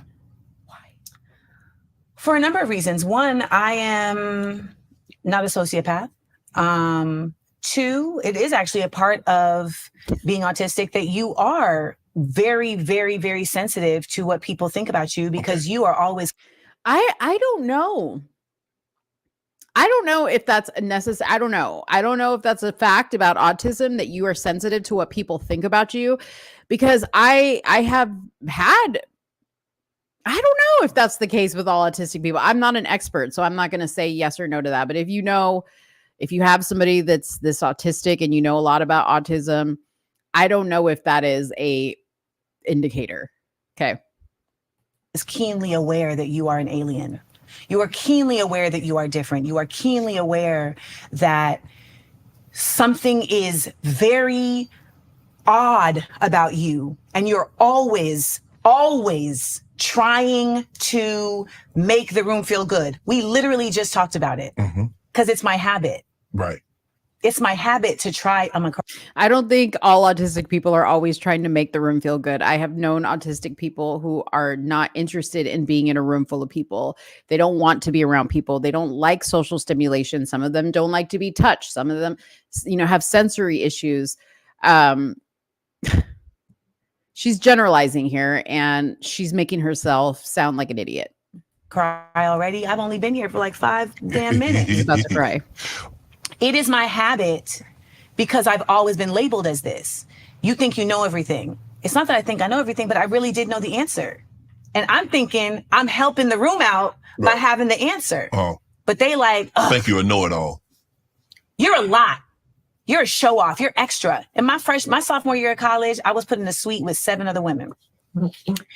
And the day I got there, my name had been ripped off the door and thrown on the ground. Look at this. Her difficultness traces all the way back to college. Actually, it goes back to grade school. But I mean, remember, she said the people that she has problems with are people that she doesn't even know. I didn't even know these women. You lived with them. And 2 weeks in of them not talking to me, I said, listen, I'd like to have a Friday night where I buy a bottle of tequila and we all just sit around and y'all can take shots and tell me why you don't like me. And see, this is the other thing. Like, why would you do that? If you get the sense that people don't like you, why would you say, hey guys, I'm going to buy a bottle of tequila and we can all take some shots and you can tell me why you don't like me? Why do you care? Why? Who cares? Like, go hang out with people that like you. I lived with people in college that I didn't like. They were just roommates. Why do you care? She wants to matter so bad. I've said this before. All we care about as human beings is we want to matter. And this is what you are seeing, is somebody who is very, very transparent about the fact that it kills them that they don't matter. You're just seeing how that affects them on the outside, or that they feel like they don't matter, Everybody's reason was, I don't like you because you think you all laugh. I don't like you because you extra. I don't like you because you a show off. None of that shit is anything having, like, I'm not harming them. Right. Like, I'm literally just trying to But they formed this opinion of you prior to meeting you. Like, I'm just trying to exist. I'm literally just existing in the world. And it's a fucking problem. And so when you are I'm also an only child, okay. I didn't have like built-in support systems outside of my mom. I didn't have like that brother, sister support system. And so I've always felt like the outsider. I've always been an outlier. It's always interesting when people call me the mean girl. I say I must have turned into a bad bitch because I was flat-chested and loud for a really long time. Like, I was always the bullied one. Right. I've been bullied for all type of shit. But when you ask, like, why does that bother you? It's because no one wants to be invalidated. I don't think anyone is really okay with that. And I think that also as a Black woman, we are always kind of put in this position of appeasement. And how do you not disrupt the space? How do you not disrupt the space? And if you're going to not like me, I would at least like it to be for a legit reason. Okay. And I'm so happy to be in this. Who? Yeah, we'll talk about her outfit in a second, because she changes her look quite a bit. I'm okay with you not liking me, but I would like you to not like me for a legit reason. Okay. I don't know about you, but anytime somebody has not liked me, I don't care beyond that. Like, if you don't like me, that's whatever, for whatever reason, that's your prerogative. I'm not dead set on understanding why you don't like me. And I'm not going to say, well, I'm not going to accept that until I feel like the reason you don't like me is a good reason that I agree with. Oh, well, Monique, I don't like the way you talk, or I don't like, the way you part your hair. Okay, I think that's a good reason. I'll accept that. Go ahead and keep not liking me. That doesn't make any sense. You see what I'm saying? Like, that's somebody who can never be appeased. Now, on her appearance, so you're hearing some things, right? So Amanda grew up with a single child. She grew up with a mother who is from Grenada. I don't know what her mother looks like, but in the description, they said her father was African American. So she's clearly mixed, because people from Grenada are Grenadian or whatever they call it, right? Like, we're not going to say that those people are Black. There may be some people that are dark complected, like people in Brazil. There's some people that are dark complected that if you saw them, you'd be like, oh, and you didn't hear them speak or know where they were from, you would say, oh, you're Black. Well, no, they would say, I'm from Brazil. Okay. So there is a very distinct difference. So Amanda herself is, in my opinion, mixed. Okay. She's mixed, and she's light skin complected, right? I think she struggles with that. I think she struggles with that because, you hear her talk in several interviews about how she has a problem being accepted in the Black community, because people in the Black community even say to her, you're mixed, you're not Black. So attributing it to her look, right? Like, right now we see her with braids, and she often wears, well, not often, but she most recently started wearing these very like eclectic looking outfits. They almost look like pajamas. You'll see her wearing them like all the time, like on her Instagram and whatever. Before this, she had a big afro. So she's had a lot of different, like she's done like the finger wave, she's done the afro, the very like militant looking type, like Black Panther type. So she's constantly, I think, like in character, she's got like the bamboo hoop earrings, and I feel like she's constantly in character. Like, she's trying to find her identity. Like, she's trying to very much exude what she thinks Blackness is. Even from the way she speaks to the way she acts, I don't ever feel like she's really being her authentic self, whatever that is, you know what I mean? So I don't know. That's what I think in response to your comment there, Cheryl. Space with you, because to be honest, like, I've spent so much time trying to convince people, Shannon, trying to convince people of like, no, that's not what it is. That's not what it is. And it's like, I'm off it. Yeah. I'm off it. See, she spends so much time trying to convince people. There it is. There is the truth. There is my truth. There you go. There is the truth and there is my truth. No, there is only the truth. Like, the facts are the facts. It doesn't matter if it's your facts or my facts. They are, whatever the facts show are the facts. But she's basically saying that the truth is only the truth to her if it's her truth. And a lot of times, baby, it's the same. Mm-hmm. And one of the reasons why you can see that is because when I recount a story, I want you to notice this when I recount stories. Here it goes. Here's where she's going to tell you who she is. I very rarely include my feelings. Hold on to that. I very rarely include my feelings. I very rarely include my feelings. Let that sink into your head and stay there as you watch the rest of this. It's never, I felt that this person did this. I thought that this person did this. It's like reading Game of Thrones. He's gonna give you this. He's just giving you the sequence of events. You don't see the feelings of Catelyn Stark at the fucking Red Wedding until you watch the show, because in the writing, it is just a series of events. That is part of my autism. I speak in directs. I speak in linear spaces. I speak in literals. That's part of the reason why people don't like me neither, because I'm literal and I take things literally. So if you say to me, I'm gonna be there at 5, I'm like, why you ain't here at 5? So that makes her autistic. Just know, if you like to be punctual and, you know, you get upset that somebody is not as punctual as you are, you may be autistic. Like, well, I'm at 5-ish. Well, you should have said 5-ish, because I was waiting for you at 5. So let me ask you this. How old were you when you got diagnosed, and did you always feel that you was? Notice what he said. Shannon is genius. He said, did you always feel? Now, she's not going to correct him and say, it's not what I felt, it's what it is. It's a trick question he's asking her Different, here. and you felt something was wrong. Well, what's today? Today is Thursday, the 18th. So 42 and however many days until I was just recently diagnosed. Okay.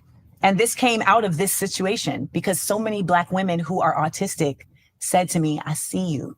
You need to. And I've always thought, if you can look at other interviews, I have mentioned before, like, I think I'm on the spectrum, because I'm an 80s baby. This was not really a part of the narrative. Right.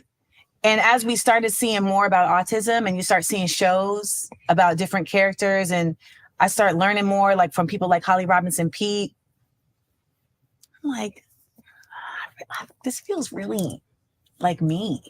But then, you know, I think sometimes we're afraid to learn certain things. Yeah.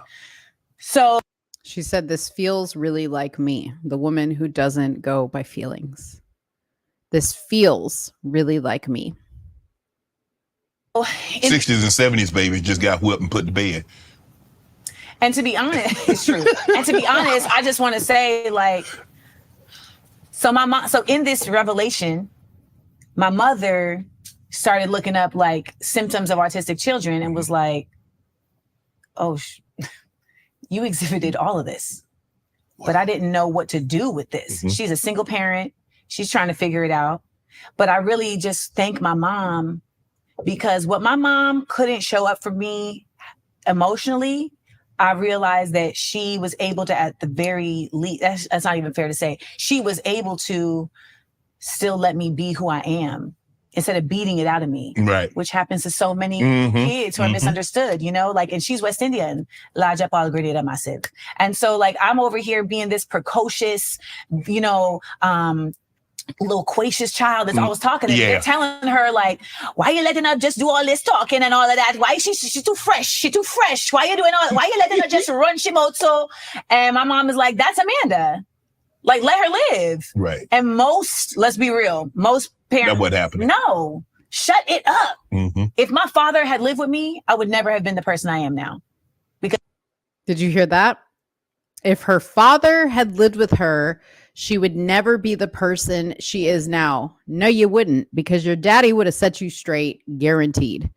And I kind of wonder why your dad wasn't around. Jesse Lee Peterson would have said, your mama ran your daddy off. That's what he would say. Because he wouldn't have been able to handle it. And I believe that he is autistic too. He probably couldn't handle your mama either. Oh, wait, did y'all hear that? She believes her dad's autistic too. So she not only self-diagnoses herself, but she self-diagnosed a man she's never met, probably, based on what her mama told her. That's funny. He's because he's brilliant. Right. He's just he was never seen the way he needed to be seen, and so it turned into narcissism. But you can be brilliant without. Did you ever stop to think that your dad's a narcissist? That maybe you may be a narcissist? Like maybe that tiptoed its way down into your gene pool, not the autism, the narcissism. Being autistic though, right? Hell yeah, 1000%. Okay. Absolutely. But just because I'm both. but I'm gifted and autistic. Yes, but Amanda, sometimes, just because you have a special gift, that doesn't mean that, you have a spectrum, or you have just because you see things differently, it doesn't mean that you're on the spectrum or you. This isn't related to simply how I see things. This is related to how my brain functions. Yes. But just because your brain functions differently from, say, mine. Yes. So you feel just because your brain functions differently that's what caused it, or there's a clinical diagnosis that there are clinical diagnoses for you. Yes, there are clinical diagnoses for autism. Yes. Okay. So he said there's a clinical diagnosis, and she said yes. And he said for you, and she said yes, there's a clinical diagnosis for people. This is why she got slammed on this. Yeah, I know. When you take the test, and see, he's hanging his head, and she made mention of that because he was like, he's invalidating me. He's hanging his head because he's just like, you're playing in my face. Okay, I'm trying to get down to the bottom of this. And he saw it right away because he was like, Amanda, just because you feel different, just because people don't necessarily agree with you or whatever, doesn't mean that you're autistic. He's trying to get that through to her. And he did the same exact thing with Monique when she was on his show talking about everything that she had experienced in the industry. And she was relating it to racism and sexism, right? He did the same exact thing with her. So he kept it very, very consistent. So for her to come back and say that he was being different with her and had never treated any guests that way was completely crazy and wrong. You see, when you take the test, you're like, hold up. I've been thinking my whole life that this was a problem. Mm-hmm. Like the fact that I have to doodle, I have to draw all the time. I have to be doing things all the time to be stimulated. It's literally called stimming. Okay. Like the fact that when I'm a baby, I have to rock, like in a child pose, like literally rock. And my mom would be like, why is she doing that? We find out later, this is stimming. This is her literally dealing with her anxiety in a self-soothing way. Okay. The fact that even little things like if there was a bowl of peanuts right here, I would be lining them up in a row. I'd be lining them up in a row. Like these are small things that are indicative of. I mean, that can also be OCD. I'm so sick of her. We're only going to listen to a little bit. Then I'm going to move on and see what else I got to talk about. Like your brain functions in a very particular way. Right. Okay. And that functionality also displays itself in your behavior. Right. So it's also atypical to the way that our society functions. Mm-hmm. So for instance, like this society is very keen on people performing. There's all this phoniness all the time. Yes. Right. Yes. And when you are autistic, you literally are unable to even catch these certain social cues. There have been twice in my life where I was in a fight and I didn't know I was about to be in a fight because I just didn't understand the social cues. Right.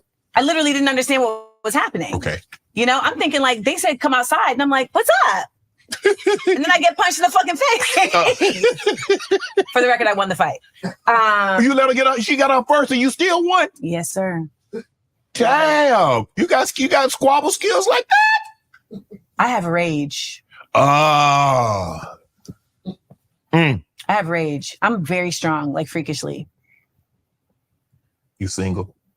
Yes. You want to talk about it? Nah.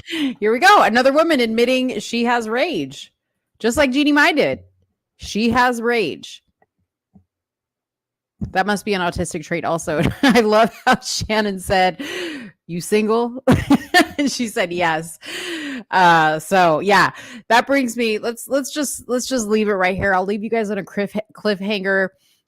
We watched about 15 minutes of this, just kind of we're gonna talk about it later. So but let me go show you guys the Club Shay Shay. The Club Shay Shay after of the guys talking about this interview. Of the guys talking about this interview because it was pretty funny. Okay, so let's watch that and then we will move on. Hello, it's your favorite sports thunk here. Don't forget, Lorde said Amanda was on your ass in that interview.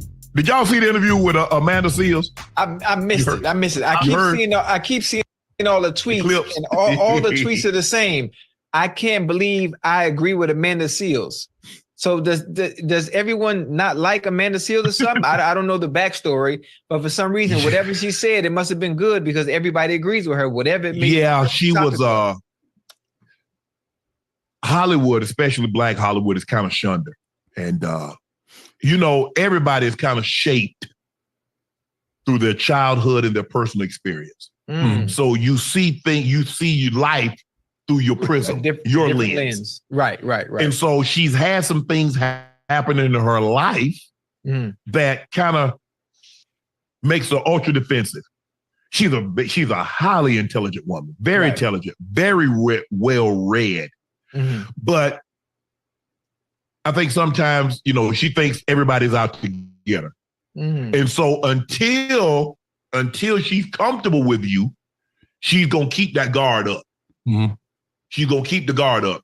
Because I asked her for a hug earlier. She's like, nah, I don't hug. I said, give me some doubt. She ain't want to give me no doubt. But once I told her, I said, Amanda, this is a safe space. You can tell your story. Right.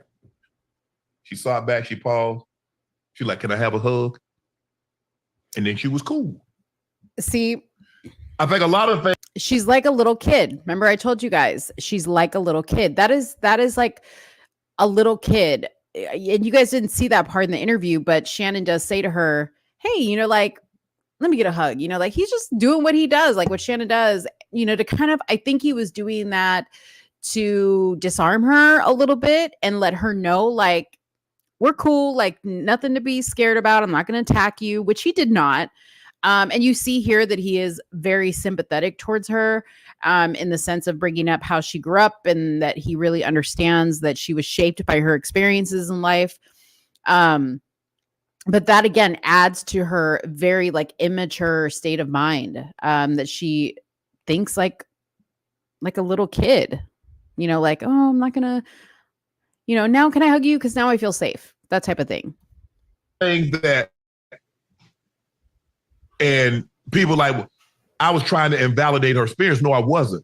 It's the same thing I told Monique when Monique said, see, I was trying to get this role and Oprah told me to go blah, blah, blah for. Right. And she ended up getting the role. I said, well, Monique, did you ever think that they were looking for a black heavyset woman and you two were probably the only two in Hollywood? And she said, oh, okay. That makes sense. Right. And so when she said the white lady had her teacher, I said, Amanda, did it ever cross your mind that, I don't know where you're from, but where I grew up, Ocho, kids never corrected a parent or an adult. Corrected? Yes. And that's what I said. I said, Amanda, did you think maybe because you were a child, even though you were right, the mere fact that a child corrected an adult. Now, maybe in today's time, that's fine. Maybe where in some places you grew up. But I don't ever remember being in a situation, a child couldn't even interrupt an adult conversation.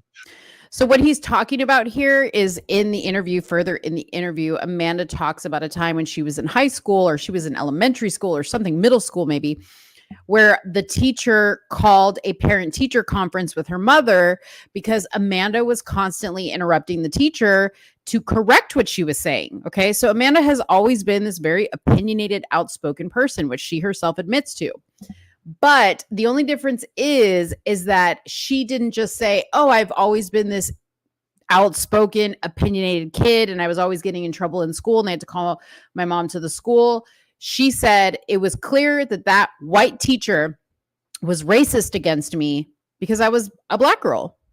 And, you know, Florida's known, that's what she said. Florida was known for being extremely racist. And that's why. And so that's what Shannon's talking about is he said to her, well, did you ever stop to think that during those times, it just wasn't acceptable to talk back to an adult or correct an adult? And did you ever think that had it been a white kid doing the same thing that they would have gotten the same reprimand from the teacher? And she was like, absolutely not. No, I don't think so.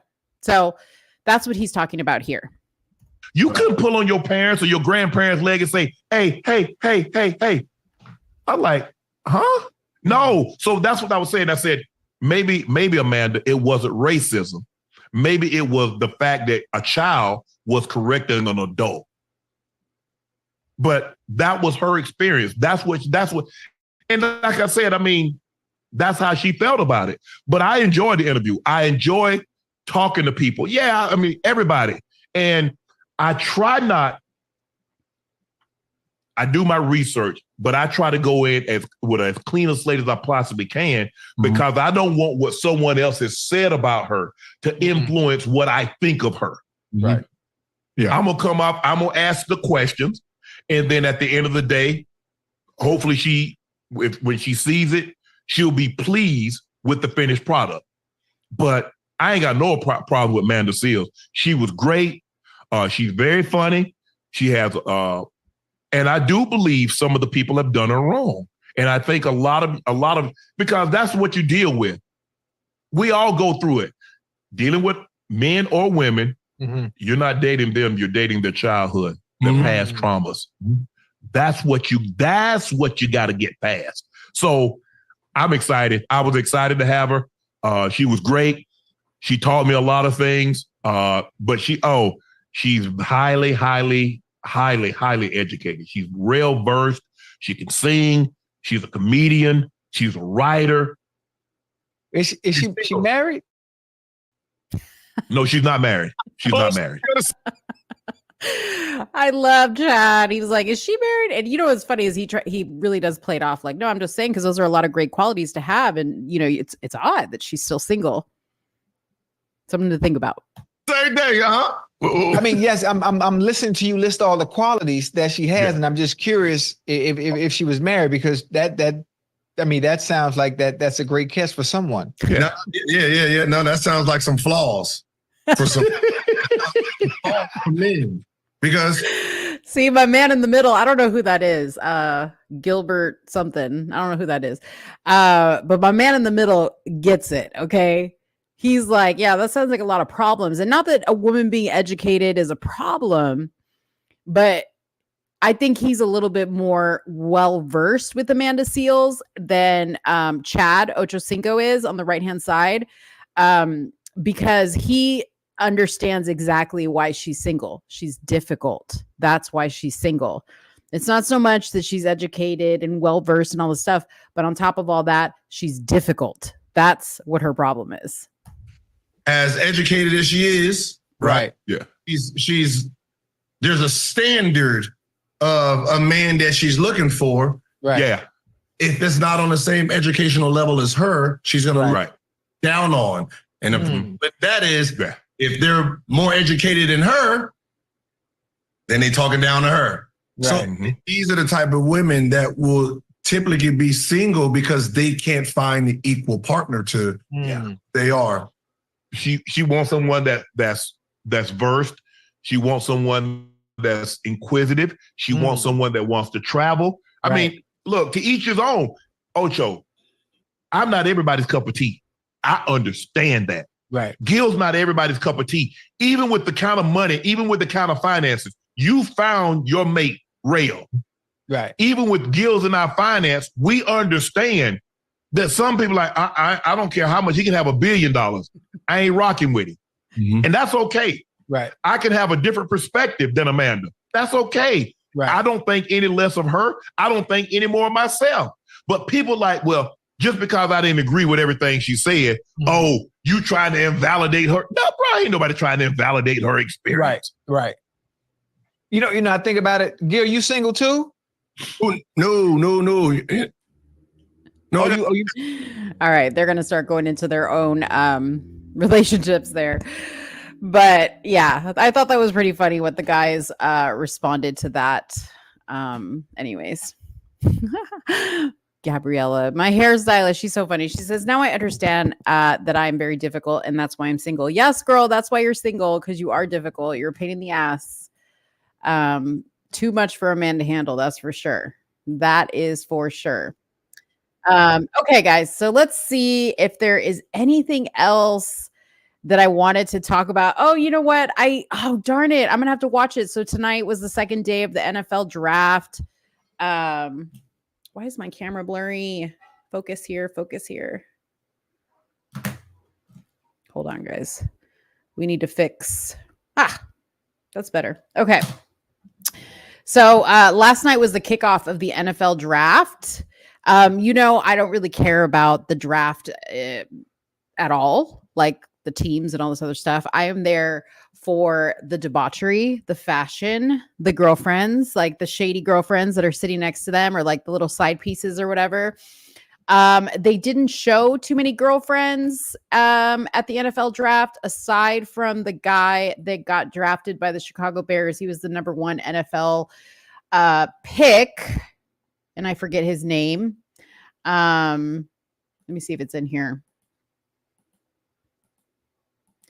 Well, shoot, there he is, Caleb Williams. Okay, so this is why Caleb Williams is not my pick. Okay, first of all, he came with a painted fingernail. He's the guy that painted his fingernails, and he also has been seen in pictures of wearing a dress. He's like, what's his name? Dwayne Wade, Gabrielle Union's husband, the one where they have the tranny kid.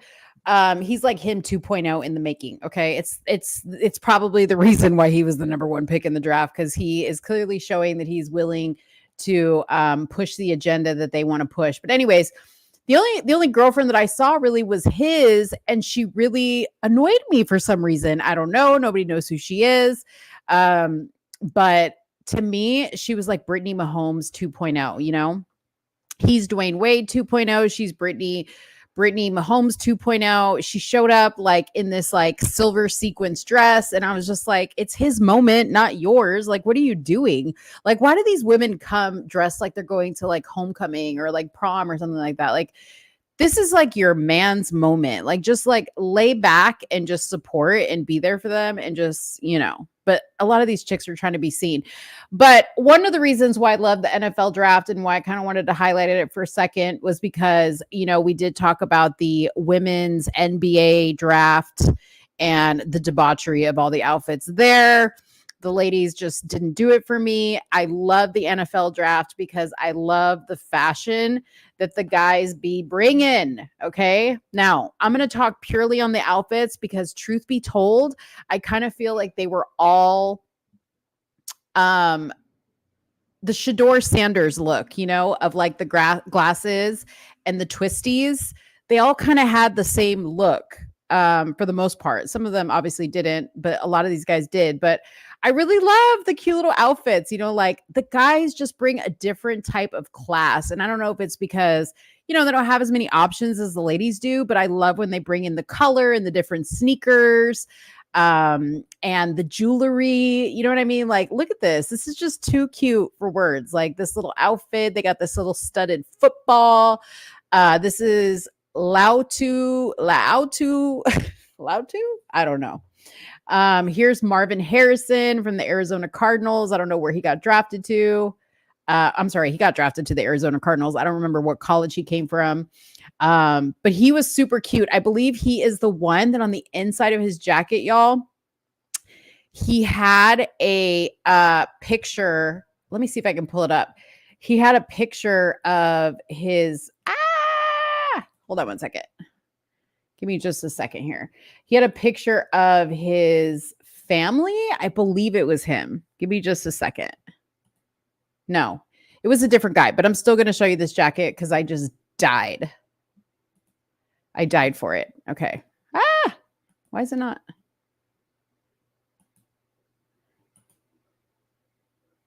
Okay. Hold on. There we go. Look how cute. Look how cute this is. So inside of his jacket, he had all of his family memories inside the jacket. And I thought that was so, so sweet. So yeah, I just wanted to highlight that. I'm going to be watching the replay of the draft tonight. My hubby watches the draft. I really thought one of the dudes would walk out on the stage in a dress. You know what's so funny about that is like, we thought the same thing. I was like, man, next year, that'll probably be the case, is somebody will walk out there in a dress. And I really do hope they don't. I really do hope they don't. All right. So that was Marvin Harrison. Oh, this was another one of my favorites because there's nothing more that I like than a dark-skinned brother in a pastel color suit. I think men with dark skin look really good in these colors, and I really loved this suit. I wish we could get an up close of the detail, but this is Terrion Arnold, and he went to the Detroit Lions. So yeah, that was really cute. And he like really like spoke to the crowd and like hyped them up. And it was like, I really enjoyed the moment because he grabbed like the commentator's microphone and he was just like, yeah. Did y'all see how Roger Goodell was just getting booed like every time he came out? It was like, woo, man, football fans are like savage. All right, this is Jaden Daniels. He went to the Washington Commanders. Love his shoes, love his suit, again with the pastels and the silver diamonds. I mean, again, the guys just bring a certain level of fashion that the ladies don't. Okay, this guy was my favorite, JC Latham. He went to the Tennessee Titans, and I'm going to tell you why he was my favorite. I believe this is a Van Cleef and Arpels necklace, diamond necklace. Shannon Sharp actually had a Van Cleef necklace on. Van Cleef is like, I can spot a Van Cleef from a mile away, and I love Van Cleef. But so he has on, I believe these are Van Cleef and Arpels diamonds. He's got the grill, he's got the suit, he's got the shoes, but shout out to the suit because ladies, this guy's body is so big that this suit was barely hanging on for life. Like his arms are so big. Like you could see like the pleats right here. Like I know most of these guys have to have their suits custom made, but this was about as big, I think, as they could go. So shout out to this guy. And he is, I think, like 6'4", 6'5". He is a super, super tall guy. The lady that interviewed him was just like, so how excited are you to be drafted by the Tennessee Titans? She's like holding the thing up this high. It was hilarious, but I really liked him. He was sweet, but I like a big teddy bear guy. And then, this guy right here, the nail painter. I don't know. Girl, that's a woman's necklace. I'm sure it is, but you know what I mean? Like diamonds are diamonds. Okay. Diamonds are diamonds. His suit was cool. Like it's cool, but like I was just turned off by the fact that he had on clear nail polish and then silver nail polish. Like I just wasn't here for it. This is Malik Neighbors. He went to the New York Giants. I love that he's got his chain with his nickname Leak on it. He's got a little handkerchief here that looks to be something like a pictures of something. But again, soup is dope. It's clean. I love when they pair it with a nice pair of shades, and then it looks oh so cute with their hats. This is Darius Robinson. He went to the Arizona Cardinals. He came with a pop of color. He came with like a rainbow suit. I love it. Had a great set of teeth on him. Okay, Darius, shout out to your dentist. Hate the sneakers with the green outfit. Let's see. Let's go back to it. The very first one. Oh, you didn't like that he wore, those are Converse? Yeah, I can kind of see that.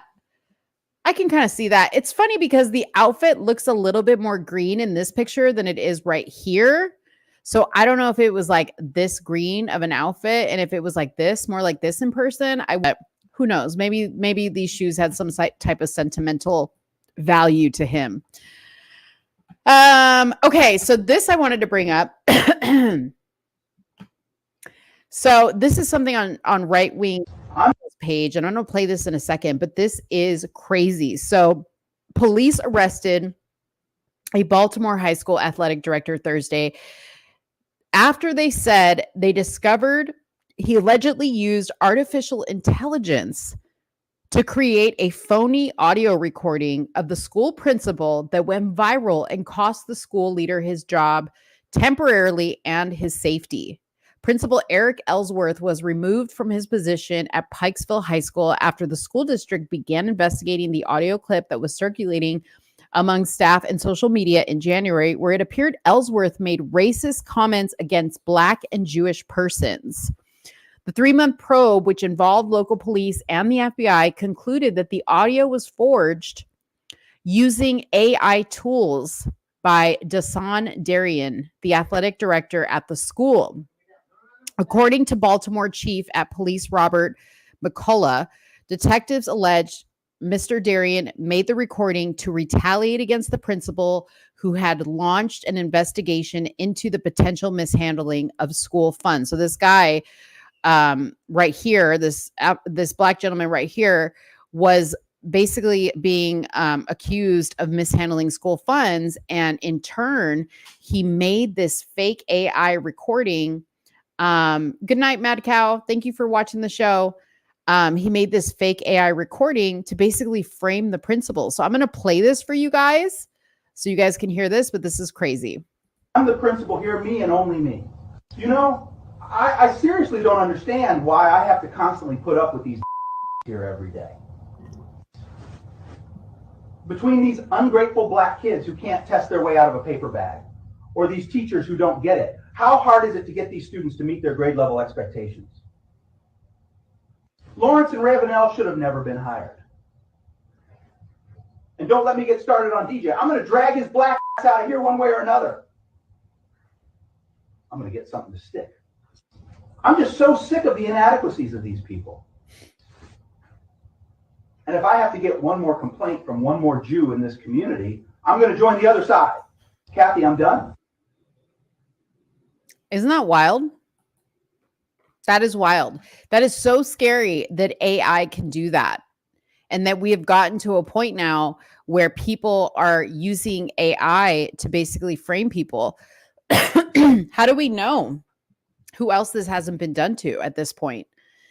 Crazy. So I definitely wanted to show that because, you know, this is why Suni laughs at me, but this is why I'm so like scared of AI is because of this type of thing. This is the type of thing that is scary to me. I'm going to show you guys a funny clip from my most favorite podcast. What is it called? The Super Racist Podcast, it's called. And I have shown this before. This guy's a comedian.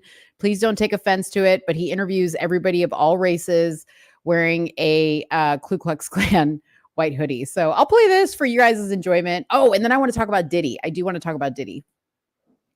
Okay, so you are a black man, that's correct? That's right. I don't like a lot of stereotypes about black men because I don't think they're true. Yeah. Like the one about all black men love fat white women. That's not true. Tend to agree with you. Some black guys are gay.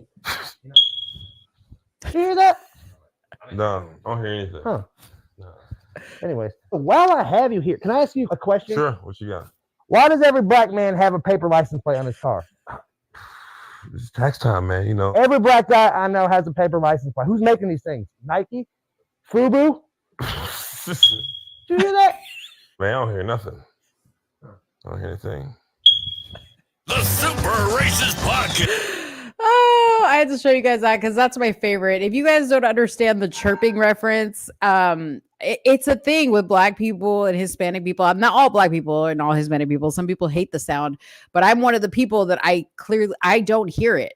Like if there is a smoke alarm that needs new batteries in my house and it's chirping, I don't hear it. Like my ethnicity doesn't allow me to hear the chirping. So that's what he's making reference to. And I thought it was quite funny. Okay. So I wanted to talk about Diddy really quick because there has been a development or a new piece of news coming out about it. Let me just pull it up here really quick. Give me just a second. I still got some people on here. Mad Cow says I was basically putting him to sleep. So he left. It's all right, guys. I understand that not all these topics are everybody's cup of tea, but you guys have to understand that if I want to be able to, or if we want to be able to stay visible on YouTube, we cannot talk about just politics. It's unfortunate. I would love to talk about politics more than we do, but we can't. So that's what it is. And that's why we have kind of changed up the format of the show a little bit. All right, so here is the latest developments on Diddy. Diddy files motion to dismiss stating some statues didn't exist in 91. Okay, so let's read about this. So Diddy wants to dismiss some of the claims in one of his sexual assault cases, claiming he can't be sued under laws that didn't even exist at the time of the alleged incident.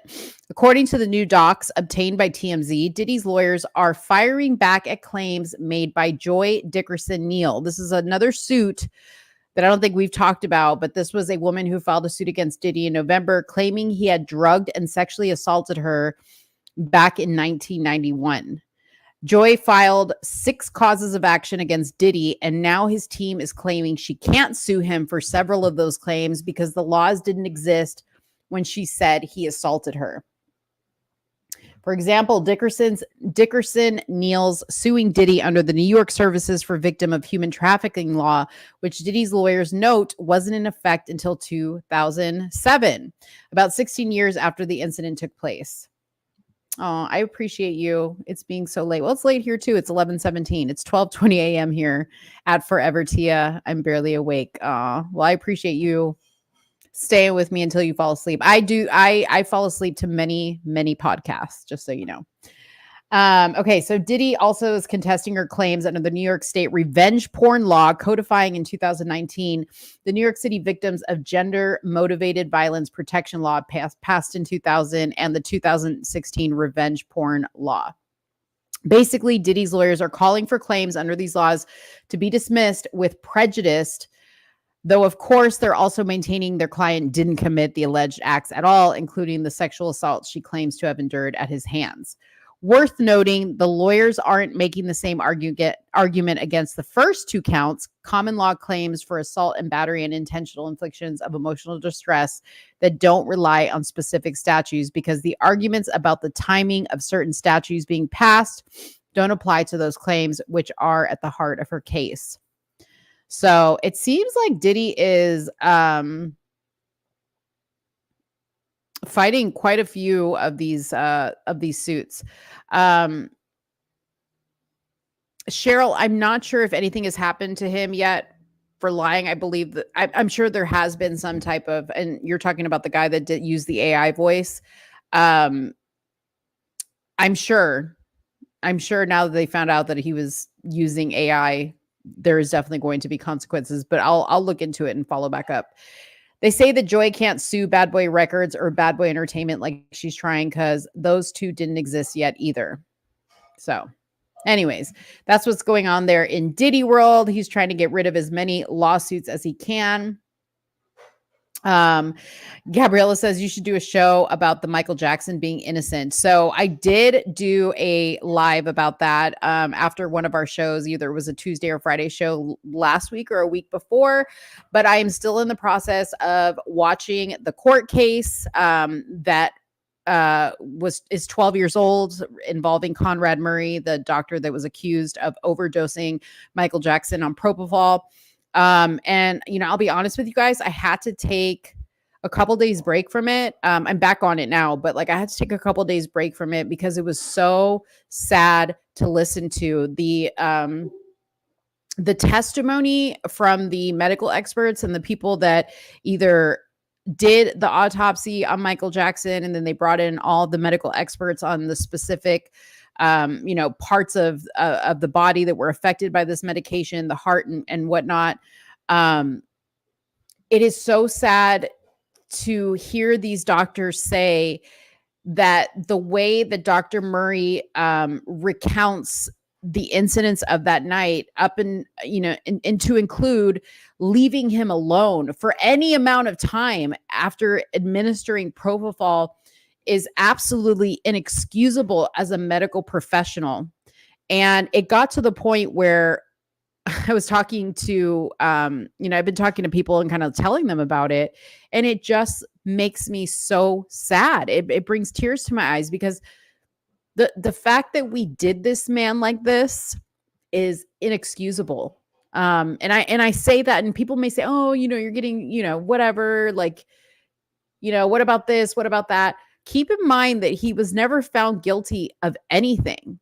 We were just told that Michael Jackson was a monster, and a lot of people, I never believed it. A lot of people believed it. But in listening to this trial and people giving testimony about him and watching other things, it is clear to me that Michael Jackson was killed. It is intentionally killed. I will say that. I'm not even going to say it's my opinion. No, Michael Jackson was intentionally killed. Now, the reason why he was intentionally killed, I'm not 100% on. But I definitely think it has to do with his music catalog, much like Prince, much like Whitney. And that brings me to more sadness, because then I think about the connections that Prince and Whitney and Tupac and Biggie had to this gentleman that was running Michael Jackson's head of security, Fahim Muhammad. That even infuriates me even more. And, again, we're talking about Diddy. Fahim Muhammad was listed in the Diddy documents for his trial. That if Diddy, the guy that, I forget the guy that brought the big suit that's against him now. I can't remember his name off the top of my head, but he said in those documents, if anybody was ever in any trouble, Diddy had instructed his team to reach out to Fahim Muhammad, his head of security, which coincidentally, he got the job as Diddy's head of security after Michael Jackson died. Okay. And he was there the night Michael Jackson died. How weird is that? That this guy, Fahim Muhammad, was to be called because he could take care of anything. He had connections in the LAPD and the Miami PD. So it's just so sad and just disgusting, because we have lost a great performer and musician. And I believe a humanitarian, a true humanitarian, a true person that really cared about people and kids and the environment, and didn't just do it to be relevant. Like, it's something that he really cared about. And it's just sad. It's just sad. So I had to take a couple days break from that. But I'm back on it. Have I watched Jaguar Wright's interview? Oh yeah, I have watched Jaguar Wright's. I have watched all of Jaguar Wright's interviews. And yeah, I mean, like, a lot of what she says seems very valid to me, but then at the same time, because I've been following Jaguar Wright for so long, and I don't just watch her when she's talking about celebrities, she's a little nuts too. So I don't know. I have no idea. What is this? Why are you saying Suni? Suni's not here. I need your help. Don't say no, please. But Suni's not here. I'm not Suni. I'm Mo. But you can ask me. What is it? I've never seen you here before.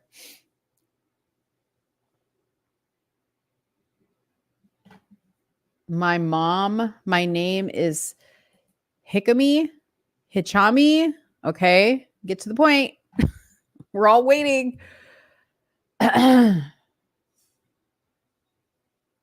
Anyways, while Hikami says what he's gonna say, there was this other article that I saw that was talking about Heavy D and Diddy's involvement.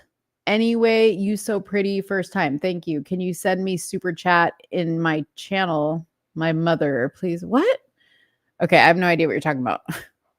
Can you send me super chat in my channel? No. But you can send me a super chat. Heavy D, aka Dwayne Wright. Y'all remember Heavy D from the 90s, rapper? So he died November 8th of 2011 at age 44, and he died of a blood clot, deep vein thrombosis, blah, blah, blah, blah, blah. But what's funny about him is, I guess they're tying a correlation between his medical examiner and I'm not Sunni. Like, why are you calling me Sunni? I'm not Sunni. Anyways, they're tying a correlation between Kim Porter, who is Diddy's ex-wife, who also died of pneumonia, to Heavy D also dying of pneumonia, but the same medical examiner declared his cause of death as well. And they're both tied to Diddy. So, man, I joked online about like doing one of those like criminal like detective boards, like where you have like somebody's picture in the middle and then like these yarns going out to like specific individuals. I was like, at some point, this wall that's in front of me, you guys can't see it, but I can see it. I have like a big wall in front of me because I'm in a room. I'm just going to like start doing that so I can like have it in front of me and like make sense. But like, would that be crazy? I don't know. Would that be crazy? All right, guys. So I think I'm going to end it there. We'll talk about Yeezy porn when Suni comes back. And, that will be on Tuesday. We'll be back together on Tuesday. So thank you guys so much for those of you guys that were with me tonight and watched the show. I really, really appreciate you guys watching and sticking through with me. And yeah, you guys have an amazing weekend. I am trying to find our outro. Oh, here we go. Anyways, you guys have an amazing weekend. Thank you so much for watching. Please make sure to drop a comment below. Let me know how you like the show, the topics, and yeah, we'll see you guys on Tuesday with me and Suni. She'll be back on Tuesday for you that are looking for Suni and not for me. All right, bye guys. Thank you for watching. Bye-bye. So when you're done getting high, it's over when the party's over. Where you going when the party's over?